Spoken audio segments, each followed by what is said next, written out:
Yeah. Oh, can you fill me in? Let's talk about it. Introduce yourself. I'm Mike Southwell. Stephen Hill. Amy Pogson. I feel like you've got to say first name and then double. Phil. Yeah, I could have started that. Phil Pierce. So I wanted to do something where we're all just casual. I don't want it to be about anything, just sort of see where it goes. And I think an obvious place to start is the current situation, the lockdown, what's been going on. Boris Johnson had a little talk today. Did any of you see it? I didn't watch it. I've tried to avoid watching them speak because I'm just a bit tired of they say a lot without saying anything. They never answer questions. I'd rather find out about it secondhand than watch it live. The only thing I've watched live from all these updates was when Boris gave his little speech when he announced lockdown. I know what's happening. I've caught the updates, caught the news, but I tend not to watch it live. Who do you get your second-hand information from, though? Because I think you've got to be very careful about what people take from things and then what it is that they're giving out. I do this thing, and it's a little bit annoying because it means I have to expose myself to sources that I don't like, but I follow many sources. The way we all do it is social media, so whether you want to look at 5 or 6 different sources, ultimately you're going to get the headline. It's whether you choose to read the content or not. But I mean, realistically, we're cutting social distance from 2 meters to 1 meter. That's very straightforward. That's what we're doing. If you wanted to get more content on the story itself, you'd have to click into the article. And that's where it becomes a bit more difficult in terms of what slant it's coming from. So cutting from 2 meters to 1 meter, I mean, if you think about how much a meter is, so there's no social distancing anymore. Yeah. If you're stood in a queue, how far are you going to be behind the person anyway? You're going to give yourself that distance whether we're in lockdown or not. I think we've just spent 3 months social distancing. I think people are naturally going to be cautious anyway. I think from what I've seen on social media, I don't comment on social media, but I read the comments because I think it's good as a social barometer. A lot of people are suggesting themselves they're going to keep up that 2 meter rule. Because I don't think a lot of people, there's still a lot of fear around, and I don't think a lot of people trust they can cut to 1 meter. So I suppose it's personal choice, but I think you will start to see people keeping that 2 meter rule. And then there's people that have never kept it anyway. We've all broken the rules. If anyone sat around Speak this, for yourself, I'm a lot of Biden citizen. I'm just from the Gerard Butler. I'm just saying. Starring Jamie Foxx. we've all done things during this lockdown that are broken rules. Let's be honest. I think it's common sense, really, isn't it, when it comes to social distancing or lack of social distancing. Yeah. What about you? What about me? What's my thoughts on lockdown? Yeah. Have you been sticking to it? Have you been Did you not just hear me? Law law-abiding? citizen. I mean, he called himself a law-abiding citizen while he was sneaking out of prison and killing people. Probably I don't care what what point he was trying to prove. Okay. Yeah. So is that you telling us you haven't been sticking to lockdown? Maybe the better reference is Denzel Washington, Hurricane, falsely accused. I'm an innocent man. I don't know. To be fair, look, I've tried to stick to it as best as I can, but I live alone, so it's like, yo, dude, when you've been relegated to working from home, living in home, entertaining yourself in home, it's like. Actually, Go on. I don't think I'm going to get you into trouble by saying this because you shared a video I share all my life. on a morning when you'd woken up and you'd had some visitors What? over. Say it again. So I'm not going to go into the details about I who don't the know what to visitors say. were Hey. or Yeah, my mum what saw that they. video. Shit, I got into trouble. Did What? you? Hey. You'll recognize it's not on my social media no more. Or is it gone? Oh, mommy said, hey, son, what are you doing? I said, shit, I'm sorry, mommy. So he disappeared from social media for a while, and then 4 days. came It's never a while. That's a long time for me. came back with a FUD, and all you get is like videos like this where he's just telling you, literally saying what he's thinking. And some of it's absolute comedy gold. And he would just, I'm not even going to go into it if you've deleted it, but there was a video where he's talking about his friend came around with 2 of the other people from maybe a different gender and Play Scrabble? Scrabble, Yeah. Twister. Phil's a grass. Listen, this was already out on social put it out media. The morning after, the hair was all over. And Yeah, dude, I'm pretty sure I was still drunk. I'm pretty sure it was still but it was a good night. But do you know what I genuinely believe, though, when it comes to this you can call it breaking the rules if you like, or bending the rules, or using common sense. But like, as human beings, we're natural communal creatures. Do you know what I mean? So we seek that connection with people, whether it's hugs or whether it's just sitting across a table and speaking to somebody. So I think most of us have done it, and I think it's kept us sane. Do you know what I mean? There's a difference. There's a difference between doing it for sanity and doing it for just, you know, flagrantly breaking the rules. Push back against the rules. Yeah. But there's nothing wrong with pushing back against the rules, smash the system, etc. But still, Yeah. It's difficult though, isn't it? Because everybody was in different lifestyle situations. You know, I live over in Home Firth. I'm filled with valleys around me, fields, so places to go out and get out of the house safely, walk. You know, I live in a house that's got 4 floors, so with my mum I can be separate. Yeah. Whereas if you're a family, single mum with 4 or 5 kids, Yeah. in a flat, you're all in one bedroom. You know, we've got kids in this city that are living in situations like that. It's not a nice time, so of course there are going to be people that break the rules, because can you live like that for 12 weeks? You'd understand. and I think it is understandable. What I noticed, like from a social media point of view, there was a lot of kind of public shaming people. But ultimately, some people, like, for sanity, for mental health, to get out and to be around people, or just to get out several times a day from your house. And ultimately, we've all had to go to supermarkets. I don't care how socially distanced you've been. The moment you hit a supermarket, it's So a the petri dish. supermarkets, you queue to get in, and you push a trolley to the front, and then someone wipes the trolley down after you've just pushed it to them, and then you use the hands you've used to push the trolley before it was wiped, to then push the trolley again, and then walk around the supermarket, and there's the distance in the queue, and then you get in, and it's a free-for-all. You've got people elbow to elbow picking up pears and Putting them back down again. I don't want, Yeah. I'll have this one. Going to the Or, back do we of the want, shelf to do get we a want this fresher loaf one? of No, bread. not this one. Oh, okay. And you just think I used to go to a nightclub in Leeds called Stinkies, and it feels a lot like that, where the doorman used to search you on the way in, and they check your pockets, and there'd be drugs in your pockets, and literally they'd pat you down, or you'd just have it in your hands. You'd put everything in your hands, they'd pat you down, and then they'd let you in. And all they want to do is be seen to be doing something from the outside. So if there's police watching, if there's anything going on, they're doing their job. They're searching everybody on the way in. Yeah. Not trying to do anything about it. And that's very much what it feels like with supermarkets. No, I get you completely. I mean, and same again though. Like I used to work in supermarkets like a long time ago, and there's a certain kind of camaraderie with fellow supermarket workers, and I was watching them thinking, you know what, they're not all going to be following these rules 100%, but let them have a break. Do you know what I mean? There's a few things I saw early on with the supermarkets that there was a lot of people kicking off about having to queue so long, but ultimately you can argue they were there as a token thing, or they were there for our safety, but ultimately I think we've all got used to it now, that I think once it lifts, I think you'll see a lot of it stay in place. I don't think you'll see a massive rush back. So kind of running things back to the kind of 2 metre, 1 metre thing, I think people will naturally be a bit more, I mean, when this whole thing first started, I was going crazy where every day, twice a day, I was bleaching every surface, doorknobs, light switches and stuff, because I've got a housemate and stuff. But you then become a bit more relaxed, but still with that sense, being sensible of trying to keep things up where you can. So. Yeah. I don't know. It's kind of one of them ones, isn't it? So like your behaviors, how do you sustain it? Not just in the initial lockdown phase, not in that early stages when the misinformation is rife. People are still trying to figure out what's going on with the economy, what's going on with your sanity, what's going on with everything, how would to interact with one another.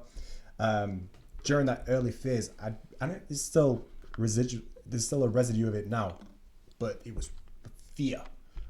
You know, A lot of fear. When you was walking past people, fear, especially in the older end, which, I mean, obviously they're the most vulnerable, as well as people with respiratory issues and stuff.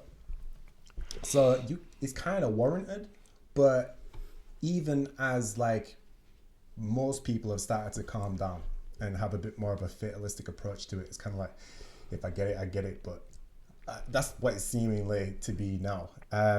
I think that's natural though, because as more information comes out, as we know more about it, like all the things we're hearing now, that like the kind of grey area was if you're asymptomatic, you could pass it on to somebody, that could pass it on to somebody, that could pass it on to somebody. Before you know it, like old Betty down the road died of COVID-19. Yeah.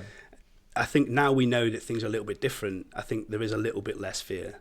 Yeah, but like what I mean, like in order to in order to sustain a particular behavior that you want to encourage because it's advantageous for keeping spread down. For instance, the supermarket's opening an hour earlier for people over a particular age to go in and do their shop. That's a system. That's something that's designed. It's restricting behaviors of other people. It's not putting it into general public's hand and hoping that they do well with it. Because as we've seen, people abuse it like, fuck Barbara. She can wait. I need my potatoes or whatever. But if it is said you can't get in until a particular time, Barbara's got to come in and do her shop, then it is. So it's like if we want to, it's kind of like just looking and kind of saying, right, what behaviors would really minimize the spread of a disease whilst also trying to not impact the economy so much? Because that's what I'm putting a lot of these changes in law recently about people going back to work and the 2 meter distance being restricted down to 1 or being dropped down to 1 or whatever. It's more, I'm looking through it and I'm kind of like, is it for people's health? Is this off the back end of some deep research and we've now come to understand you don't need to maintain a 2 meter distance and it's more just a 1 meter that's adequate to stay safe? Or is it more of a case of we know we can't keep this 2 meter distance in place and get people back into work, so let's drop it and get so is it something that's learned, or is it because of the way we're reacting to it and how much of a fuss we're kicking off? They're saying, I think maybe we could. I think it's very telling as well. I don't think that there's something that's been used a lot. You know, we're going we're going off the science and we're listening to the experts. I don't think it is. I genuinely believe that this is all to protect the economy, which I think is a massive issue in society where we just accepted it, where profit before people. And that's a big thing for me that I've found with this. Like the question is, I don't trust the science necessarily, or do I, or I don't trust it. I don't believe it when they tell me this is science based. I believe it's trying to protect the economy because the economy is more important than people's lives and people's safety. That's what I think the main motivation is every time that lockdown is eased. If you remember a few weeks ago when Boris brought out his Nando's chart of different levels when we bring things down, the Nando's heat chart, like most of that. Most of that, I mean... What are we now, level 3? I don't know. I think we're level 3. I think we're a bit lower now. We're like mango and lime now. I don't know. Are we still on like... I think we're medium. Hot? Yeah, I think we're still medium. Hot. Have you not seen it? Oh, it was ridiculous. Everyone's waiting for this big talk and this big presentation. It was like pie charts, and it was like, you know, when you first learned to do PowerPoint. Yeah. It was very much like that. Terrible presentation. Yeah. But see, I think that was deliberate. I think they delivered that in a way that people would be used to seeing. Do you know what I mean? Yeah. So, but I genuinely believe that the whole easing lockdown thing, I genuinely believe that, and I might be wrong, and I've got a strong distrust for the government, but I genuinely believe it's not a case of let's follow the science and open things up here, when and if, because if you look at the death rate numbers, I've seen days of 40, I've seen days of back up to like 200-300. So it's one of those things where I don't think it's got anything to do with the severe like threat level or whatever, the Nando's chart thing. I think it's got everything to do with the quicker they can get the economy back open, because I feel how they see it, that's more important than people's safety. Yeah, I mean, obviously it's a learning curve for them too, because when it first came, they said kids and animals can't get it. So I've spoke to a lot of people who are saying it's man-made, and I try not to have an opinion on stuff like that. I like to find out if someone's passionate about something, if they have a thought that they're like people who believe flat Earth. Like, I love having conversations with them people, because it's they've put a lot of time and research into this. They don't just decide one day. Have they though, or have they watched a few YouTube videos where one person sat a couple talking? Of people I've spoke to have really like dedicated a lot of time to it and still believe. So there's some things at the top. I don't want to go into this now, but there's some things. Are you coming out as a flat earther? I'm definitely not. I've not seen anything to convince me. Have you got tinfoil on the inside of your hat? But there are people who I speak to who have enough of they've convinced themselves enough that they're willing to say out loud that they believe that and have those conversations. But yeah, so it's a man-made thing and there's reasons behind it, and then but I think if you're looking for something to be true, it's easy to find evidence of it. So they're still learning. Now we've found out that kids can get it, and there's been cats that have got it. But then it's one of those things, isn't it? It's like before all this happened, realistically, Corona was a beer. No one thought about it as. Well, apparently it was. So there's a Netflix program, and it's all dubbed. It's Chinese, I've and seen this it, was yeah, 2 I've seen years ago. And there's two doctors talking, and they make a disease called coronavirus, and the subtitles are there, and it says it. And this is 2018, and then they're talking about it affecting the respiratory and all these different things, and they literally describe the Corona situation is just we're a in. type of virus, so there has been bird flu and all those kind of things, Yeah. like in SARS. They've all been versions of Corona, so it's not something that's new to us. It's just this strain is new to us, I guess. Because I mean, if we remember SARS, what's the official name of this one? Is it SARS-CoV-2? Is that what they call it? I'm not sure. I think that's the name of this strain. We know it's COVID-19, but it's SARS-CoV-2. So the whole Corona COVID thing isn't a new thing. So if you want to look for things in movies or hidden messages in books or all these kind of things, then same again, it's confirmation bias, isn't it? Really, you're looking for something, you're more likely to see it. It's the law of attraction. Yeah, definitely, and that's why I asked you where you get your second-hand information from. So it's difficult. You have to get it from several different sources, which means watching the BBC or the Sky News, RT, Al Jazeera, The Independent, CNN, all these different. You have to because somewhere amongst all those stories, you're going to find some form of truth. You might just have to piece it together. But then that's you're just pick if you want to believe something, you'll just pick the bits. Of course, because we all have our biases. Yeah, so there's one main guy I speak to about quite a lot of the conspiracy theory stuff, and he does a lot. Like I say, he does a lot of research. And I was asking him who he looks at, what websites he goes on. And he sort of said the same. You've just got to go through everything and then see what makes sense. And it just feels like it's people's opinions. So if I want to believe that it's man-made, I can watch things and believe that. Of course, can. So like the Black Lives Matter stuff, I've had quite a lot of inboxes from people because I've been quite outspoken. Did you just make a segue? Did you like that? It was smooth. So do you know what? No one would even have noticed if you would have pulled No, it. we're going to point them out every time. Shit, we're going there. Okay. Like, but it was a good I'll tell you what, Phil. it was. But now I feel like it's been ruined. So let's, when it happens again, let's. Are you going to come back? What we'll do is we'll all just look at each other and just go, yes. I'm going trying to catch it, but just not the microphone. Yeah. So we'll all just give each other a little look next time it happens, yeah. But I've been quite outspoken about it. And I have done a lot of research, and with that it's easier because there's facts. It's not opinions, there's facts. These things are happening. There's places you can look, there's arrest files, there's court cases, there's actual facts of what's been happening, about punishments. And I've still got people who don't want to believe that. And mainly these are the people who say white lives matter as well, or all lives matter, and they're taking it personally. But I've had so many messages from people saying, what about this video? And I've been sent 2 videos. There's one from an American black female, Candice Owens, who's saying we shouldn't be supporting this. And then there's one where it's 2 twins. Hodge Have twins. you seen that? Yeah. And they're going against it. So now they're using these 2 videos to say, look, even black people are saying this. And it's like, all right, well, let me just send you 100 videos. But it's one of those things, isn't it? It's a tricky one. And I've generally found that a lot of people have done this where they've gone, well, this guy's black and he's saying this, so it doesn't devalue the truth of the movement. But yeah, it is a difficult one because what you don't want to do is openly attack someone or openly say somebody's wrong. See, for me personally, I just think it's like there's an umbrella and there's so many conversations crammed underneath it. Yeah. It's like, first of all, what is racism? Secondly, what are the protests for? In who are you protesting for? George Floyd?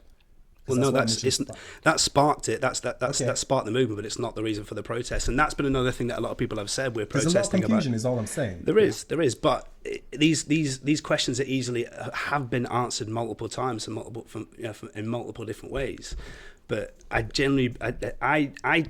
struggling to understand how someone can't look at this situation and see we have human beings asking for human rights and to be treated equally as the same as everybody else, and there are still people kicking back and saying no. Do you not know about that little girl and this thing happened to her? But see, that's the point. It's whataboutism, all that kind of stuff. You can throw a million different things in there. Ultimately, there's a lot of confusion as well, like with people people understanding the difference between individual racism and systemic institutional racism. That's the biggest issue as well. And then you'll get people say, well, Lewis Hamilton's speaking up, but Lewis Hamilton's a multi-millionaire driving a Mercedes, sponsored by Hugo Boss. Well, yeah, but there's been a black president, served 2 terms. The biggest issue we've got is that it's hard for people who aren't experiencing it themselves to fully have that understanding. So what we're relying upon is human compassion. We are, aren't we? And empathy. And it's sometimes hard for people to kind of get that. If you haven't experienced something yourself, or if someone says, well, if you explain it to someone how it can come across as racist for saying all lives matter, they're not going to understand that. And I think we're losing people with this, and it's a big thing that I don't like, but it's a true statement. Go and read a book, or go and read this, go and watch that, go and educate yourself. There's ways of saying that, but if you're saying to someone who feels like they're being condescended to, go and educate yourself. I don't even want to start like that. I'm like this. Look, whatever's going on in America is happening in America. It's got an American history, an American context. The police are their police. They have rights to carry arms. We don't. The likelihood that somebody's going to be involved in a gun shooting is increased because they are carrying guns. We don't have that same thing. So all I'm saying, I'm not trying to discredit anybody. I talk to people on an individual basis. I ask you, if you're claiming that this country or this world, or however large or small you want to make the conversation, if we're talking about you, I just want to simply ask, what have you experienced? What forms of racism have you experienced? Now, but then we have to break that down and say there is a difference between individual racism and institutional racism. I think. Okay. Can I just ask though? So if you're saying what if I was talking about Black Lives Matter? So I've not experienced. Well, I'd ask you, what part of Black Lives Matter are you talking about? So I've been speaking to a community organizer, and what community organizers do is, for example, you all live in a house. Have you all got a road outside your house? Yes. Yeah. Have you got a road outside yours? No, I live in a barn, mate. No, I don't have a road I've got outside that, mine. actually. We've got 2 car parks that are I know you quite far. that's true. Yeah, You've yeah. got a So park outside of yours, but yeah. if you've got a road outside your house and the speed limit's 30, and you go to the council and say, I want the speed limit to be changed to 20, they're not going to do it. If you get everyone on your street to say, we want the speed limit to be 20, then you've got more chance of them changing it to 20, because you have a group of people who all want the same thing and they've asked for something very specific. Okay, but going back to my point, which part of Black Lives Matter? Yeah, so this is what I'm saying. So the problem with Black Lives Matter is everyone's causing noise because they're not happy with what's going on, but we're not specifically asking for what we're trying to achieve. Yeah. So as a white person, all I'm trying to do is educate myself on what I don't know, on what people are going through, what people have been through, and what I can do to help by being honest and saying, when I hear white privilege, it used to make me feel uncomfortable because I'm not privileged in any way. And it took me a couple of years to get the understanding of it's got nothing to do with wealth.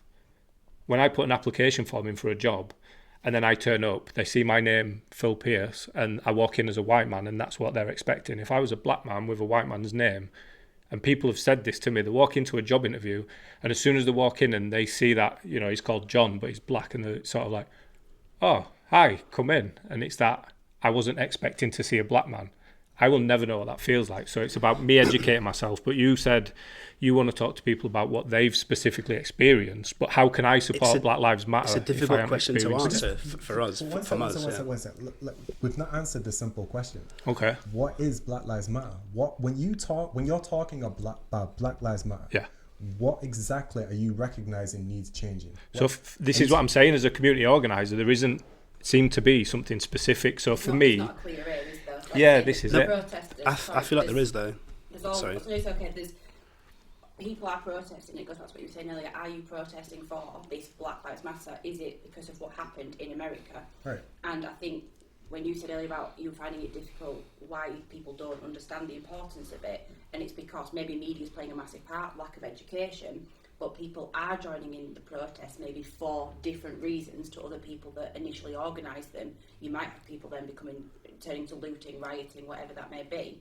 And I think what you're trying to get across is everyone has maybe a different perception of what BLM is currently standing for based on everyone's personal experience or lack of experience. Black Lives Matter, right, sorry, go on. I was just going to say, I think people who have looked into it feel this need to want to be involved, but they don't know how to do it. They don't know what that looks like, and they're just sort of, I want to help, but I don't know how. And I think it's down to each individual. I don't think our it's- voices should be I the think it's- loudest on it, because our job Who's our essentially, in terms of, let's be honest with you, as people sit around the table, as people, we look, and I don't know everyone's background, but essentially we all look, and we are white British people. It's our job as allies. Our voices should be there as support, but they shouldn't be the loudest. I've attended Black Voices Matter the weekend before, and I attended Black Lives Matter on Sunday at Hyde Park. And when you go to these, there's a lot of speakers and saying some fantastic things. And I'm going to be biased here because, Mims Robinson started the Sunday practice, and she started the Sunday practice, and obviously, it provides a platform for me, but she gave a fantastic speech. It's 17 minutes. It's shared on social media. And the points that she makes in that, through the essay that she reads out, it's very clear in terms of, this isn't just about George Floyd. It's not just about Trayvon Martin or any other name or Stephen Lawrence, any other name you can lift out. It's the fact that there is still an issue with this. If people are thinking it's just about George Floyd, that's the spark that set the thing ablaze. But it's not the only reason. And I think what tends to be missed when you say, what is the main aim? None of us I don't feel around this table can answer that. There are better people than us that can provide the answer.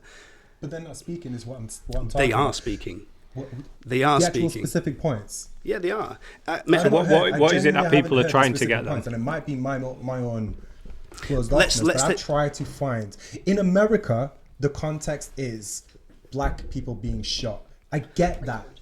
I get that in America. I'm now looking at the UK movement and what's trying to be asked to be changed in the UK. But So is if it anything, racial profiling? it's changing the conversation. It's making people address things now. I mean, let's take a look at yesterday was the anniversary of the Windrush, the arrival of the Windrush. Now, we've had the Windrush scandal. Was it 2018?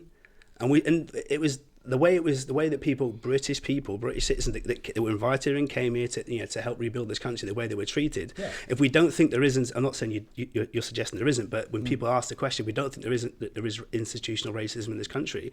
We can look at exactly what happened during the Windrush scandal. It was 2 years ago. It's still happening now. A few weeks ago on BBC, and I wish I could remember the name of the show, but there are a lot of people, when you look at social media as a social barometer and you look at the comments, people don't realise just how serious it was, just how disgusting it was.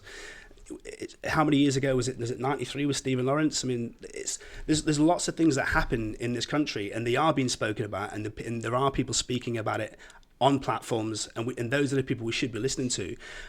My voice should only be as an ally. I believe that that's what we should be. We should be allies. Our voices shouldn't be louder. I'm not going to align myself with something that I don't understand.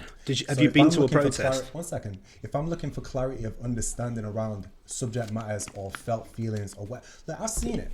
Now, I'm gonna say social media is a terrible platform to have these conversations. It's very, very difficult to hit on all the nuances and to have that sympathy that you'd have in your voice. People read it in the context of how they're charged up at that moment of reading. So it's a terrible platform. But I've also seen that there are two camps of people who are getting blocked. There's people who are out and out racists, who genuinely, I think, would get out of the bed and put on the racist slippers, go downstairs and eat the racist cereal. Where'd you buy racist slippers from? Bro, I'm just telling you this. The milk they're putting on their cereal, white milk, Aryan milk.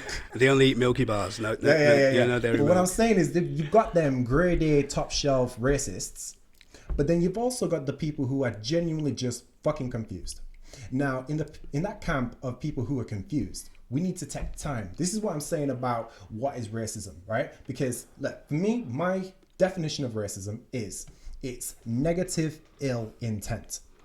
Okay? Now, if you start from that definition, you can actually understand that can manifest into a myriad of behaviors. This was Malcolm X that said that you've got two types of races. You've got the fox and the wolf. Now, we're only ever looking at the wolf. They are the type of races to attack physically, verbally, very visually, very blatant. But then you've got another camp of races, which is the fox. Same prey, different attack technique. That, for me, is encapsulated by, it was perfectly illustrated by Joe Biden in America whilst talking with Charlemagne the God. yeah, yeah. If you vote for Trump and you don't vote for me, you're not black. Yeah. So that's basically, you've set a paradigm of what it means to be black. If you deviate away from the idea of what it means to be black, you're not black. That is psychological warfare. That is attack on the black people's right to be human. If you identify as a human, you have the freedom of choice to think, feel, and be whatever you are. Is that not what it means to be a human? So therefore, if you're setting a paradigm of what it means to be black, you're dehumanizing that person. That's the most malicious type of racism. But no one ain't talking about it. I think it's on everything. No, it has, and and I'm a big fan of Malcolm X as well.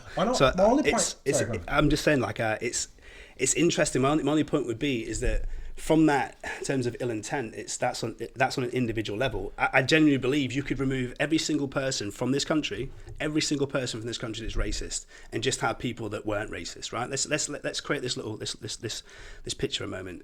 If the system itself is still geared up to not provide equality of opportunity and to still discriminate against people of color, whether it be black, Asian, whichever word you want to use, or whichever group you want to highlight. If the system itself isn't set up to provide equality, then the system itself is racist. That's very different to individual racism. And that's where I feel that the question becomes hard to answer. But I fully agree with what you said. I really do. But it's a tricky one, and I think I think that's where the confusion that's happening in society at the moment is that someone can turn around and say, "I'm not racist," and I can genuinely believe that. I can genuinely believe that they don't feel they're racist, but it doesn't mean that the system itself can't be racist. That's why it's difficult to answer. This is my only thing, because I know that we live in a world of propaganda, of miscommunication, misinformation, whatever else. I can only ever personally deal with an individual at a time. I have to speak with you and ask you, what issues have you faced? And now if you can come to me and say, I have experienced X, Y, and Z, and it appears to be something that we can attack, and I can align myself and help you, I will do that. But I'm not going to just simply because you claimed racism automatically say, yes, you're right, and whoever you're claiming is a racist, I'm going to attack them, because I need to have a little bit of evidence, because I'm putting my neck on the chopping block. So what would help you gain that understanding? Like I said, individual conversation. Look, let me put it like this, right? Because this is the main problem we have to overcome.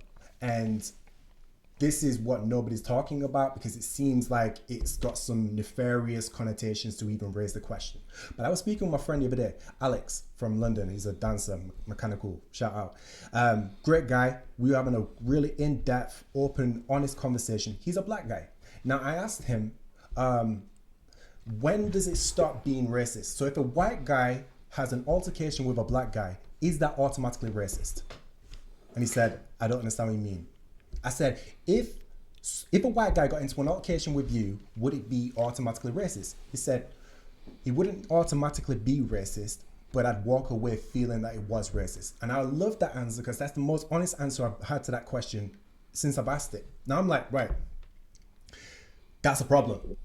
Because you've got a white guy, you got two guys who have an altercation. One just so happens to be white, one just so happens to be black. Now, if through further investigation, the motive between the white man attacking the black man becomes unveiled that it was race related, then absolutely treat it as what it is. It's a racist situation. However, if two men just so happen to have an altercation, it can't be immediately attributed to the color of their skin as to why they had the altercation. It's an interesting one, though, isn't it? Because if we look at society, if we look at the history of this country through colonialism, through systemic and institutional racism, that you're dealing with lived experiences. So if anyone has suffered racial abuse, or has suffered has suffered racism because of the system, then that could then create justifiably or not, that could then create a bias in their head. So I can understand the answer. I understand this answer. There is no, and here's the problem with this, there is no straightforward answer. But the thing I think has been fantastic about this movement and about how it's affected society currently is it's opening the conversation. And I think it's not. Sorry, it's created a platform where the conversation is being had. Now, whether we agree or not whether the conversation is being had correctly, the conversation is being had, and I think it needs to be had. And for me, it has. If you look at the Windrush scandal itself, that was disgusting, and that's happening to people right now. And for me, the argument needs to be had when statements get made. So, for example, let's run it back a little bit. Boris Johnson said, "I don't believe that Britain is a racist country." Let's put aside the fact he is a racist. Let's put aside the letterbox comments and the picking in his watermelon smiles and the tank top wearing bum boys. We know that. We know he's a bigot, but for him to make that statement when there are still people in this country that are experiencing racism on that level, for example, like the Windrush, like the fact that, I mean, it's only been recently that the inquiry into Stephen Lawrence has come out, and that was 1990. Was it 93? I might be wrong on this one. It might be not. It was early 90s. I remember I was quite young. The fact that it's taken that long, the fact that we've got Dominic Cummings, who's a believer, is a proponent of eugenics, which talks about, black people have lower IQs, that they're more docile. That his words, not mine, and I completely disagree with it. I think it's disgusting that someone has got that influence over the Prime Minister. So when we're talking about eugenics, and then the Prime Minister comes out and says that Britain is not a racist country. Now, it's easy to say there is an issue with racism in this country. Where people take that personally is that you might have one of us could turn around and say, well, I'm not racist. I don't think that this country is a racist country because I'm not racist. But in terms of racism, us saying that we're not racist if we haven't experienced or can't experience racism on that level, us saying that the UK isn't racist, it's pointless us saying that. The question needs to be answered by the people that are experiencing that have true lived experiences, that currently right now are asking the statement. What the statement Black Lives Matter means for me is see me, see what I'm going through, listen to what I'm saying, and listen to what I've experienced. And that's what it means to me. It's raising the question and raising it to society that this is an issue. Yeah, but this is why this is right. This is why I say you have to do it on an individual basis, because the same way, there's 2 points I want to make, but the same way that there are, there's a whole bunch of white people out there at the moment just sharing Black Lives Matter fucking posts, putting up that black square on Instagram on the Black Lives Matter Tuesday or Blackout Tuesday, or whatever it was called. There's a whole heap of white guys just out there trying to say, I'm not against black people. Look at me, I'm virtuous, I'm one of the allies. Motherfucker, you're doing it for your own street cred. Kiss my ass. Yeah, Agreed. However, that's the point though. Let's take the Colston statue in Bristol. The fact that until that was pulled down, most people didn't know who he was. I don't think it's a problem with people. I don't think it's a problem with people sharing this stuff now, because it means that, look, I didn't know this before, let me share it. And that's really important. Now, we could argue, without this current situation, would people have learnt about these things? And the answer would probably have been no. Yeah. Not everyone is. I've found the civil rights movement in America fascinating, like Malcolm X and that whole era. It's fascinating for me. It really was, in terms of human beings. And seeing the struggle that human beings have went through, but not everyone is in that situation to automatically have that. And we do have an education system that doesn't necessarily provide that narrative to us. You just kind of gave me the perfect segue there, because if you go back to the civil rights movement, you had the two that everyone thinks of, Malcolm X and Martin Luther King. Now these were two, and James Baldwin as well. I'd say James Baldwin, absolutely. He did his debate that he did in was it Oxford or Cambridge? Anyway, he did a fantastic speech. Check that on YouTube. Anyway, most typically people think of Malcolm X, Martin Luther King, all right? Now, no one would argue that either of these gentlemen didn't, in their heart, think that they were fighting for what they felt was right for black people at the time, right? They had different opposing ideologies as to how to get people there, or what they felt was the outcome. But in terms of where they felt the destination was, they felt it was both, whatever the battle they were fighting was right for who they deemed as their people, right? Now, the problem with the current context is there is no opposing or argument. There is, like you said, there's Candace Owens, and there's the Hodge twins video circulating, and there's other people who are talking from the conservative perspective, but I'm talking about, like, pardon me, on the liberal side. It's like Malcolm X and Martin Luther King, I don't think either of them would have associated them. Well, Martin Luther King probably was more Democratic Party, yeah, Democratic, but Malcolm was more of. He'd have been more of a. He'd have been in his own party. He was like. He would have them, yeah. He'd most likely it'd have been anarchism, I guess, if you have an alignment. But there's no alternative perspective. Now, this goes on to my other point. So, this is a potential segue. I'm liking this. If he's going where I think he is, maybe. So, like I said, there was two camps, right? There was the racists and there's the white people with questions, right? So for them white people with questions, and this is my biggest fear, and this is what we need to be mindful of. Don't just look at today's situations, look at tomorrow's potential outcome. So the people with issues today who are raising questions, but then automatically getting called racist, getting blocked, getting whatever, they're not having any clarity. In fact, what's actually being bred is animosity. They're thinking, I'm not being heard. What the fuck? Is this what Black Lives Matter movement is all about? I can't be heard. I'm raising questions. Now, what does that breed? It breeds the creating grounds for actual racists. Because why? So they've got, you got young boys and women, generally young men, right? In their early 20s, late teens, whatever it is, young white boys with genuine questions, brought up in a council state with a multi-ethnic surrounding, got these questions done now, and they're being shut down. They're not allowed to ask questions. What does that then say? It says for them true white nationalist racist groups, they'll say, look lad, come here, we'll listen to you. Agreed. Fuck them, we'll look after you, come under our wing. And now you've just expanded the true racist movement because she wasn't willing to listen and give somebody the time of day to try and recognize ignorance from nefarious. It's true, and we have great examples of that. If you take a look at people feeling ostracized or pushed out and feeling like their voice is silenced a little bit, I can completely understand that, because if we take a look at, for example, the rise of extremism in this country from any kind of point of view, that I'd like a massively ostracized community after 9/11 was the Muslim community, and it did push a lot of people that did fall out towards that.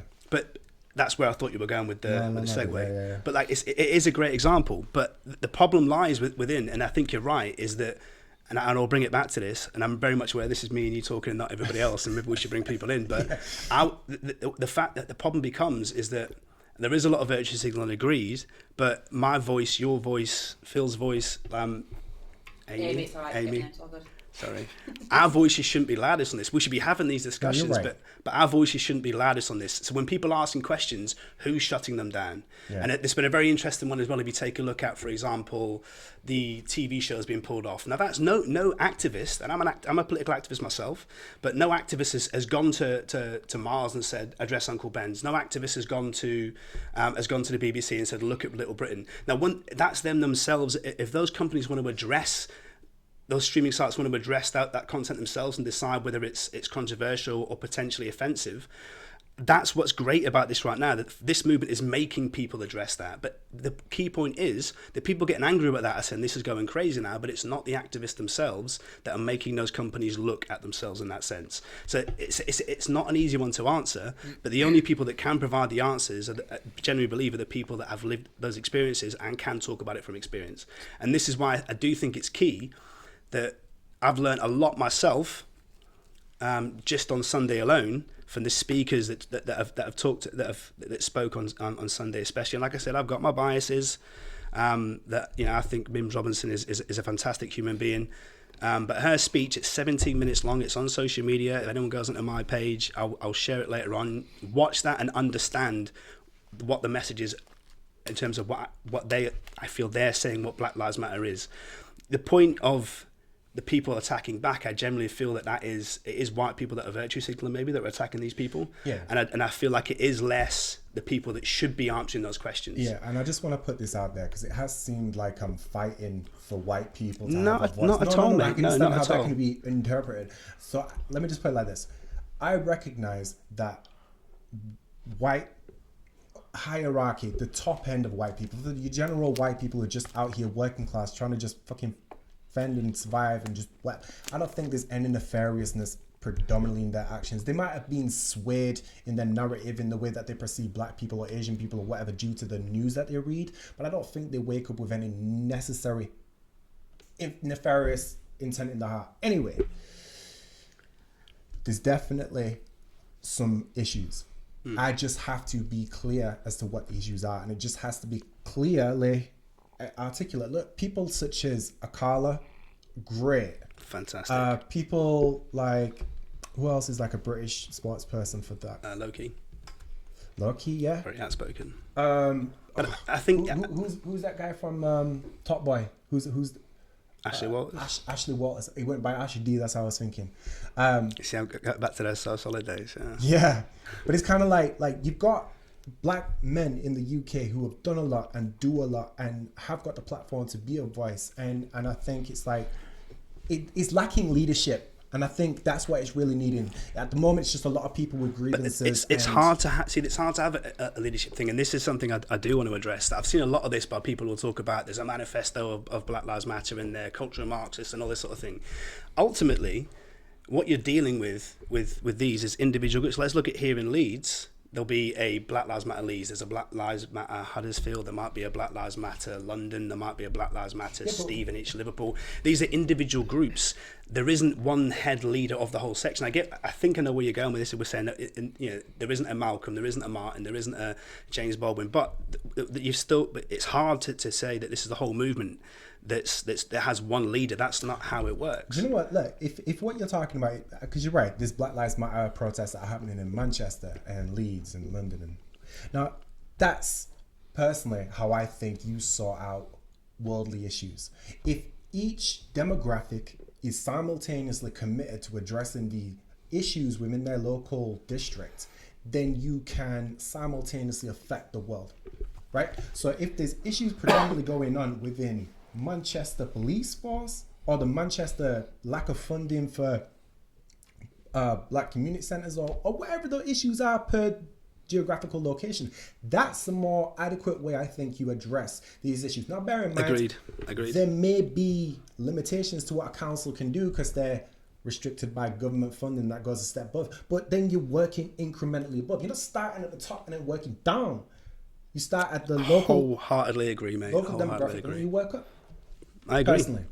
But you are right. It's a bunch of white people here talking about black people's issues. So I guess. I've really enjoyed the back and forth with you, mate. It's been great. I just we feel bad for. We are for still here as well. Sorry. Let me ask. Did any of you see the Anthony Joshua speech? Yes. Nah. I did. Oh, he said something I have opinions on this. That So quite strongly. So a lot of people in it. He mentions. Did you get to see it, Amy? No. So he goes to a protest and he's in Watford, talking, big up Watford, that's my hometown. Yeah, and he's talking and he's reading this thing from his phone or from a phone. I don't know whose phone it is, and he says, "Don't shop in their shops.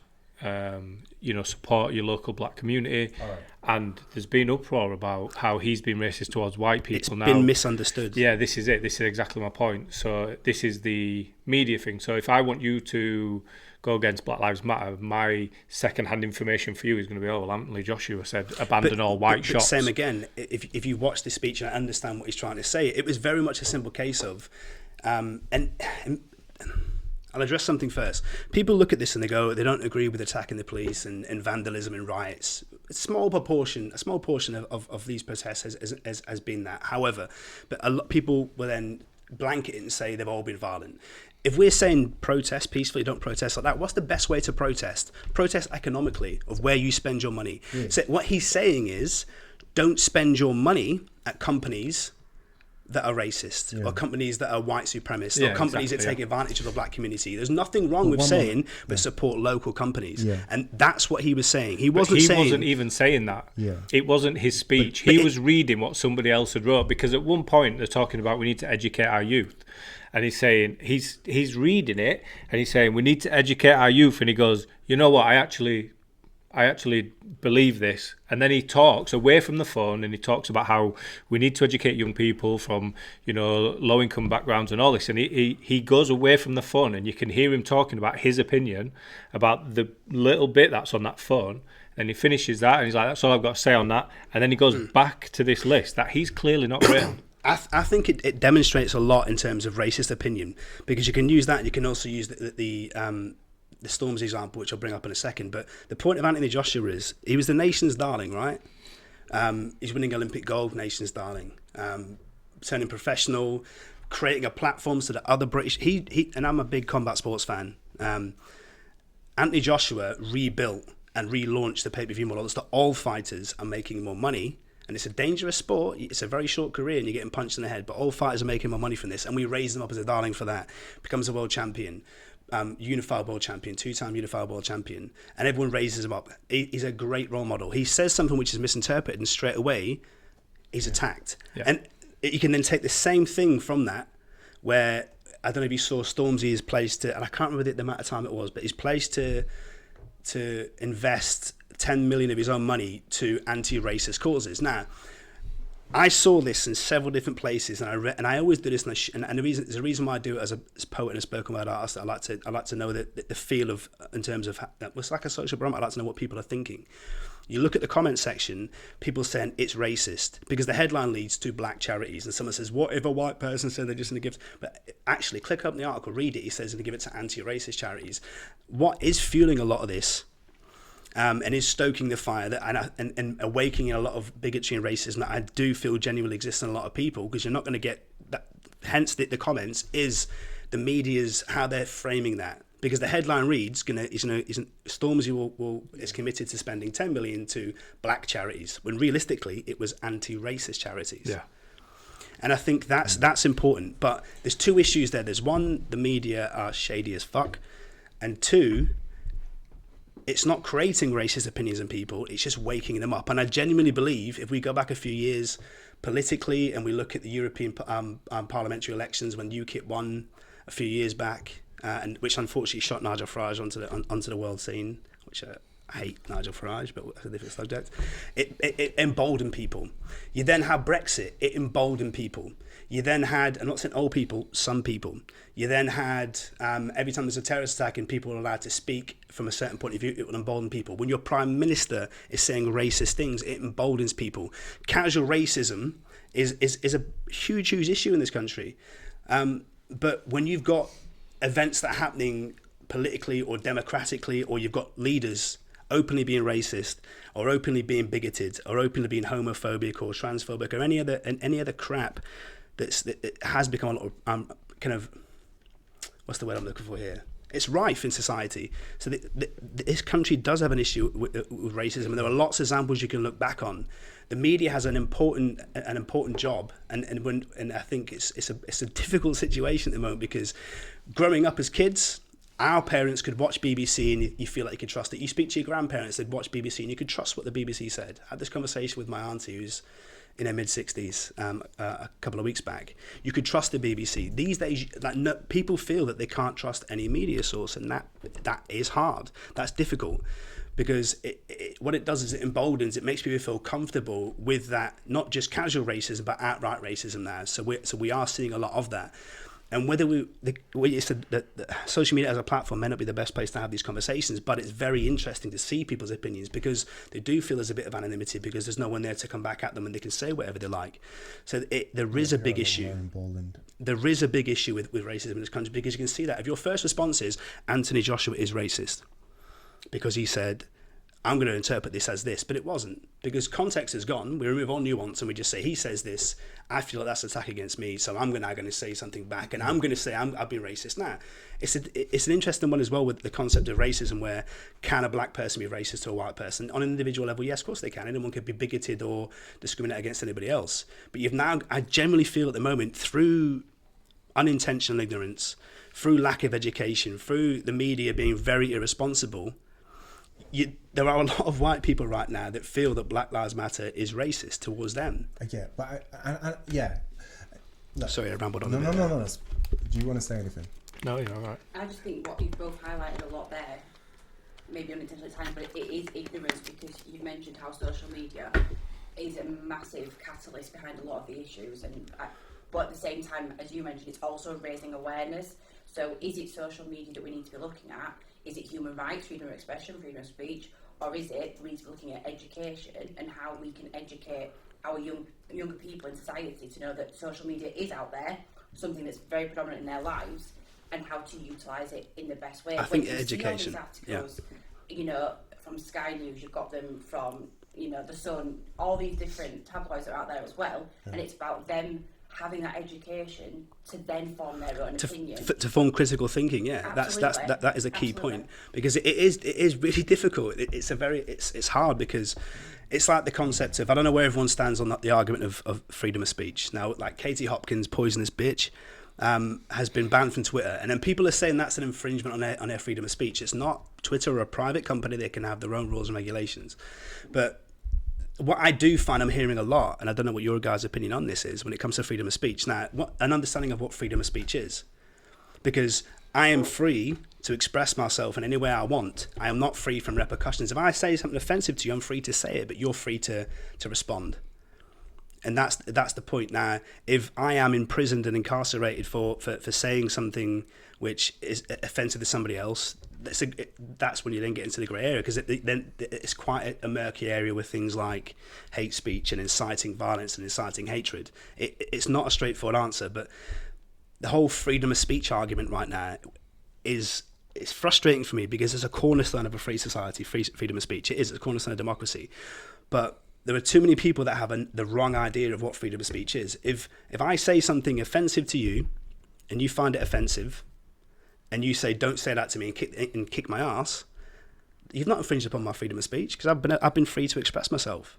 But it's one of those things in society. Whenever someone says that's racist or that's offensive, people automatically, and it's a tricky one. There is no straightforward one, because ultimately you're free to say and do what you like. You just might not be free from a reaction for someone else. Yeah, that's where the issue lies, though, because somebody got sacked for sharing All Lives Matter, right? Lynching, slave ownership, hanging from trees, to sharing a thing with All Lives Matter. It's not analogous, right? That's not racism to the same degree. You can't claim that someone's racist for sharing All Lives Matter.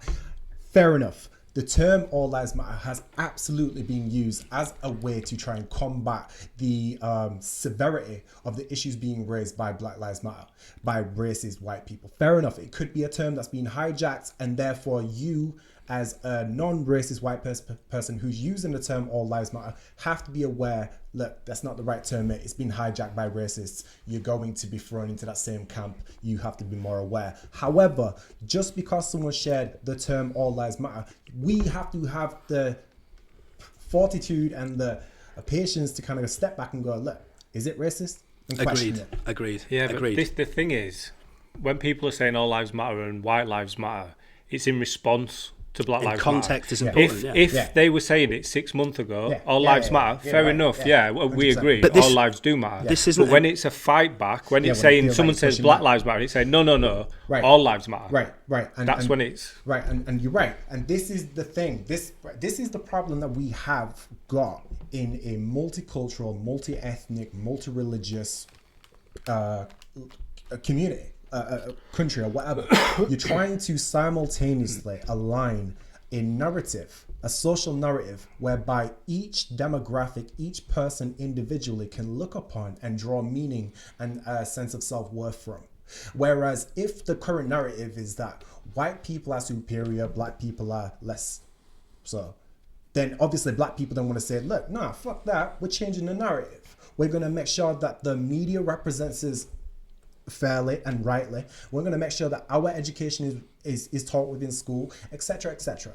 Now, that I fully agree with. Whatever changes need to be made, I'm going to stand off before I agree to exactly what the changes are, but the general motive to change the social narrative to make sure black people feel encompassed and included, I'm all for. But I'm just going to stand off until I hear exactly what the recommendations are before I sign them off. But then at the same time, what you have to look at is there is a subsect of white people who interpret it as you're trying to come from my place. You're infringing on my position in the world. And we do need to tackle that. That's true. That's an interesting one, because it's like anything. It's like we can open this up to a wider spectrum now. If you take a look at, let's end gender inequality. Let's look at to gay marriage, to trans rights. The key point that only ever needs to be looked at with this situation is you've got people asking for equal rights. Now, and I'll say this right now, unapologetically, I am a straight white male. This world was built for me to succeed. Whether I take advantage of those opportunities or not is up to me. But the point is, everyone should have the same privilege, opportunity, equality of opportunity.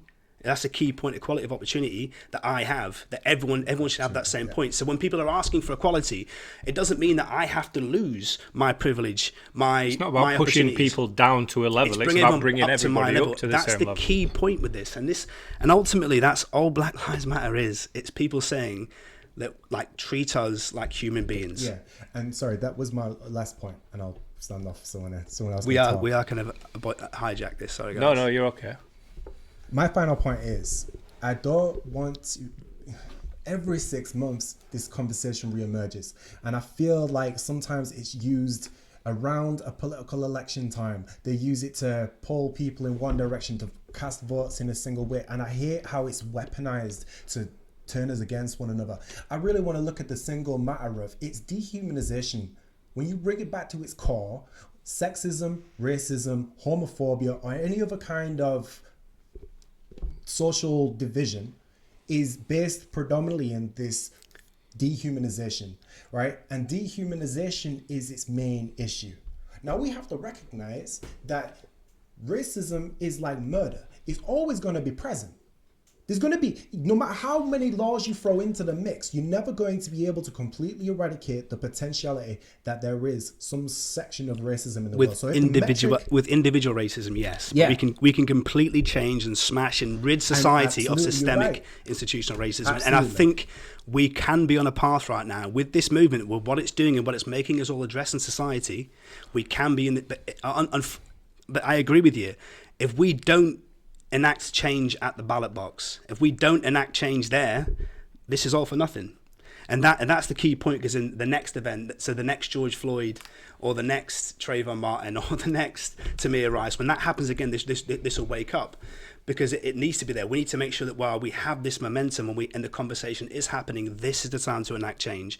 And that's when it becomes everyone's voices matter on this, because we can push that open wide for the whole, that in terms of addressing all inequality in society, which includes poverty, which includes classism, which includes everything. That's what I feel like this current situation and this current social movement, it can be the spark that pushes that change. And it's going to mean we're going to have some awkward conversations. It's going to mean there might be some civil disobedience. It's going to mean there might be some people pissed off because they might have their own racism or bigoted ideas or prejudices raised in them. It's going to be uncomfortable, but ultimately we can get change. And I agree with you when you're saying we can't have this pop up every 6 months. Change has to happen now. What's currently happening has to stop, has to end. And you can whether it be Black Lives Matter, trans rights, gay rights, religious rights, any subject you want to talk about, we can get to a point where we do have true equality of opportunity in the world and in society, and we can eradicate poverty. But unfortunately, if we don't keep our foot on the gas and make some people uncomfortable, then we're not. All that will happen is this will die away, and then in a year's time or 6 months' time, it'll pop up again, and we'll be having the same conversations, and nothing will change. And that's my concern. Every time there is a big social movement like this, we have to make sure that we push it forward and we push it as far as it goes. And what we've got to remember as well is that the reason that this is happening is because people have been campaigning for equal rights, and they feel like they're making ground, but then it happens again, and it happens again. We watched a program on Netflix called 16 Shots, and basically a young black American, he was walking down the street with a knife, okay, so there's a police car following him for a while, but all you see is from the squad car's camera, he's running, sort of jogging down the middle of the road. Another car pulls up and he's sort of running this way, and the car's pulled up here. 2 police officers get out and they shoot him. So the report is he gets shot once in his chest, and there wasn't time for conversation, there wasn't time for anything, they just shot him. So this kid's died, and then they do the autopsy, and the police spokesperson comes on and says he approached the police with a knife. They had no option but to defend themselves. And then when the private autopsy was done, he was shot 16 times. They said they fired one shot and killed him. And there was big protests in America 2014, and there was success it's never heard of. The police officer was charged. It was jury, and they said, so in America they do it weird. So he got murder in the second degree, but then for each one of the 16 bullets, it was something like assault and battery with a gun. And each one of those bullets is minimum 6 years to 13 years for every single bullet. Right. Yeah. So second degree murder, 6 times at least 6 years, 16 times 6 years.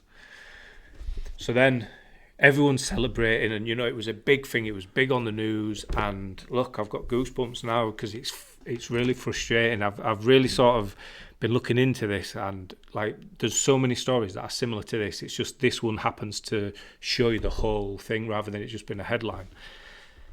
So this guy gets sentenced, and the white judge says, we're just going to get rid of the 16 bullets. We're not going to take them into consideration. And I think the guy got 8 years in prison for second-degree murder. So 4 years, I think he was up for parole after 3 or 4 years or something. So imagine the emotions you're going through where another young black boy has been killed by a white police officer.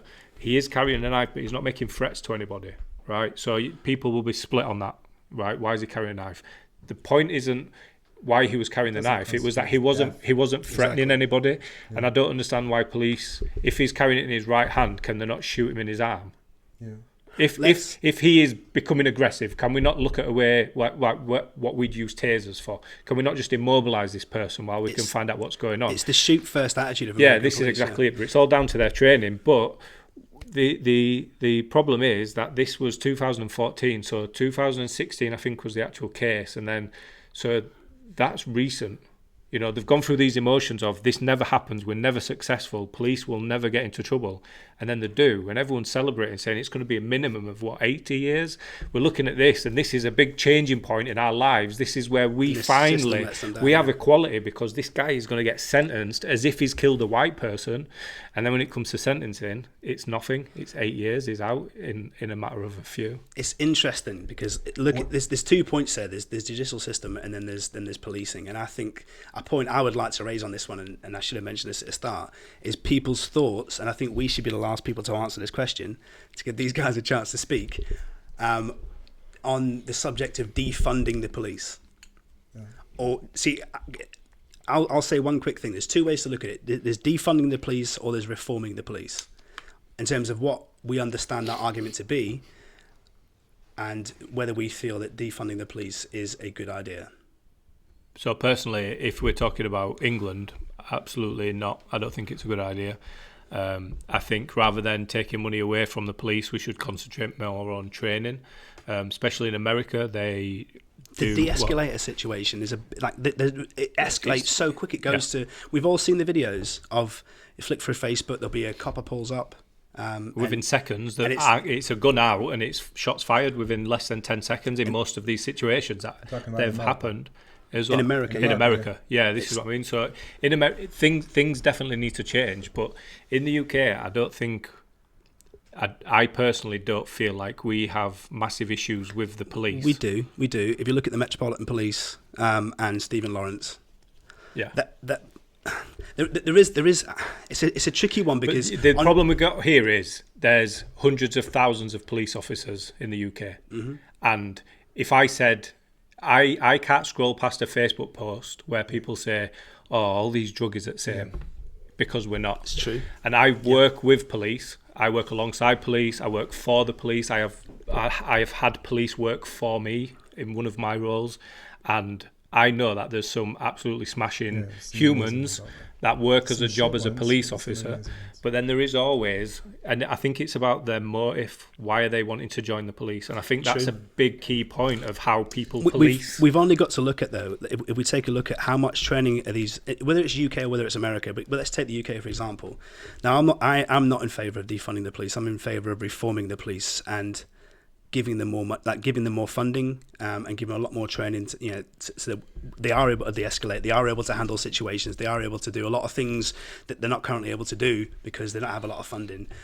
I hate Theresa May, but when she was Home Secretary and we had the police unions coming out and saying you've stripped away all this money from us, and we guarantee you right now we'll find X, Y and Z harder to do. And every time we have a terrorist incident or every time we have anything of that sort break out, it's always the same thing where we criticise the police.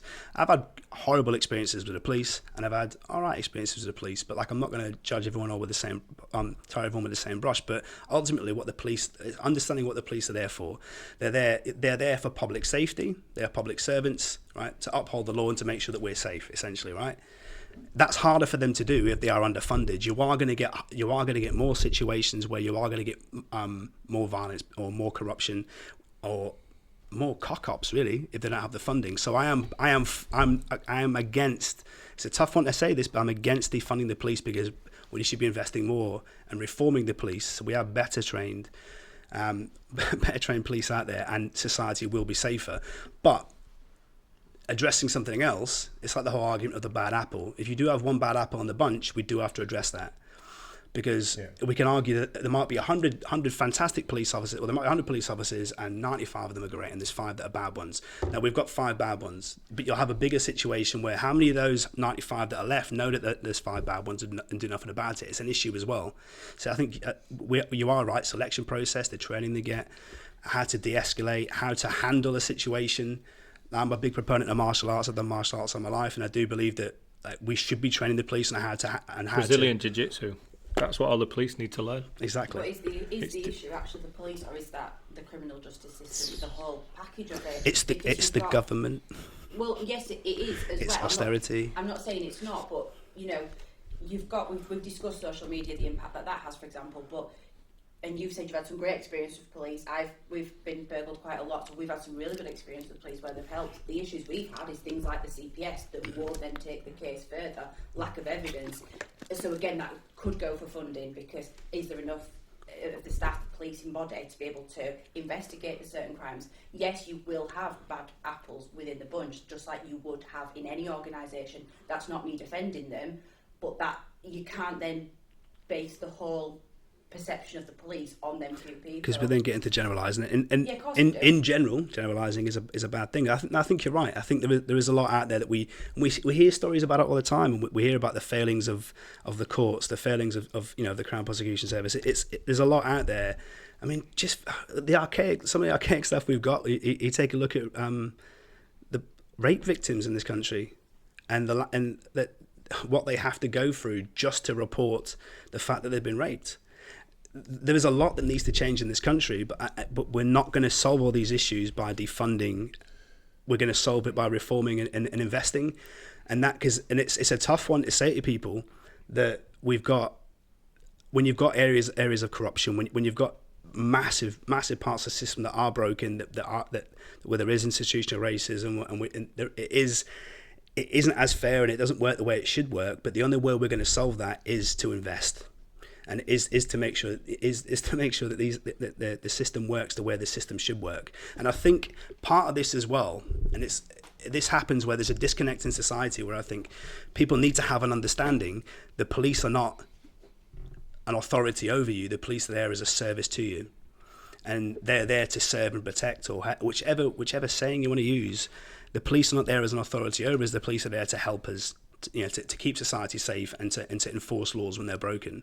We need a change in what people's understanding is, and we also need reform and reinvestment into all those areas. The other thing with the police is, so West Yorkshire Police and Crime Commissioner Mark Burns-Williams is an amazing man. Are you name dropping, mate? Yeah, I am. Yeah, he's a good friend, but he is also a Castleford supporter. So is that rugby league? Yeah, I walked into Headingley and walked through the gates with my ticket, and I'm walking round and I've looked round, and we stood next to each other. So I was like, I didn't know you was a Rhinos fan, and he was like, I'm not, and he showed me his tie. So I was like, I'm never putting a funding bid into you again. But he part of his role is to understand that the police have a certain job to do. But when we was young, we had a police officer and Percy, the police carol, whatever it was called, that used to come into the school and talk to us. And part of what they're realising now is that doesn't really work anymore. So all the money where they get proceeds of crime now gets reinvested back into organisations like mine. So we've got quite a lot of funding from the Police Crime Commissioner to deliver the work that we deliver, to hopefully stop the young people that we're delivering to go on to commit crime in the future. So it's more long-term rehabilitation and education. Education, and it's the same. What we can both understand. It's like you can break it down in the same way when you talk about addiction. Like the best way to solve addiction and to break addiction and to end the crime associated with it is to rehabilitate people and create create an environment where you'll have less people falling into those situations. Yeah. That's the best way to deal with it. And that I think you can take that same analogy and spread it across the whole of society. I think we do have an issue in society where we do have far too many people falling through the gaps, and we have a widening gap in terms of poverty, of the haves and the have-nots, however you want to put it. Until we address all those issues, and not to get political, well, the whole thing's been political, but not to get too political. But I do think the disconnect goes further in society in terms of people need to become better informed of what their rights are and how society should work, even to the point of we think that democracy and a political opinion only happens every 5 years or when there's a referendum.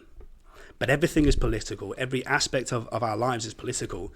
And because that is a disconnect, so what people think is that politicians, our leaders, our prime ministers, our MPs are, they're the boss, they run the country. Let's get this right.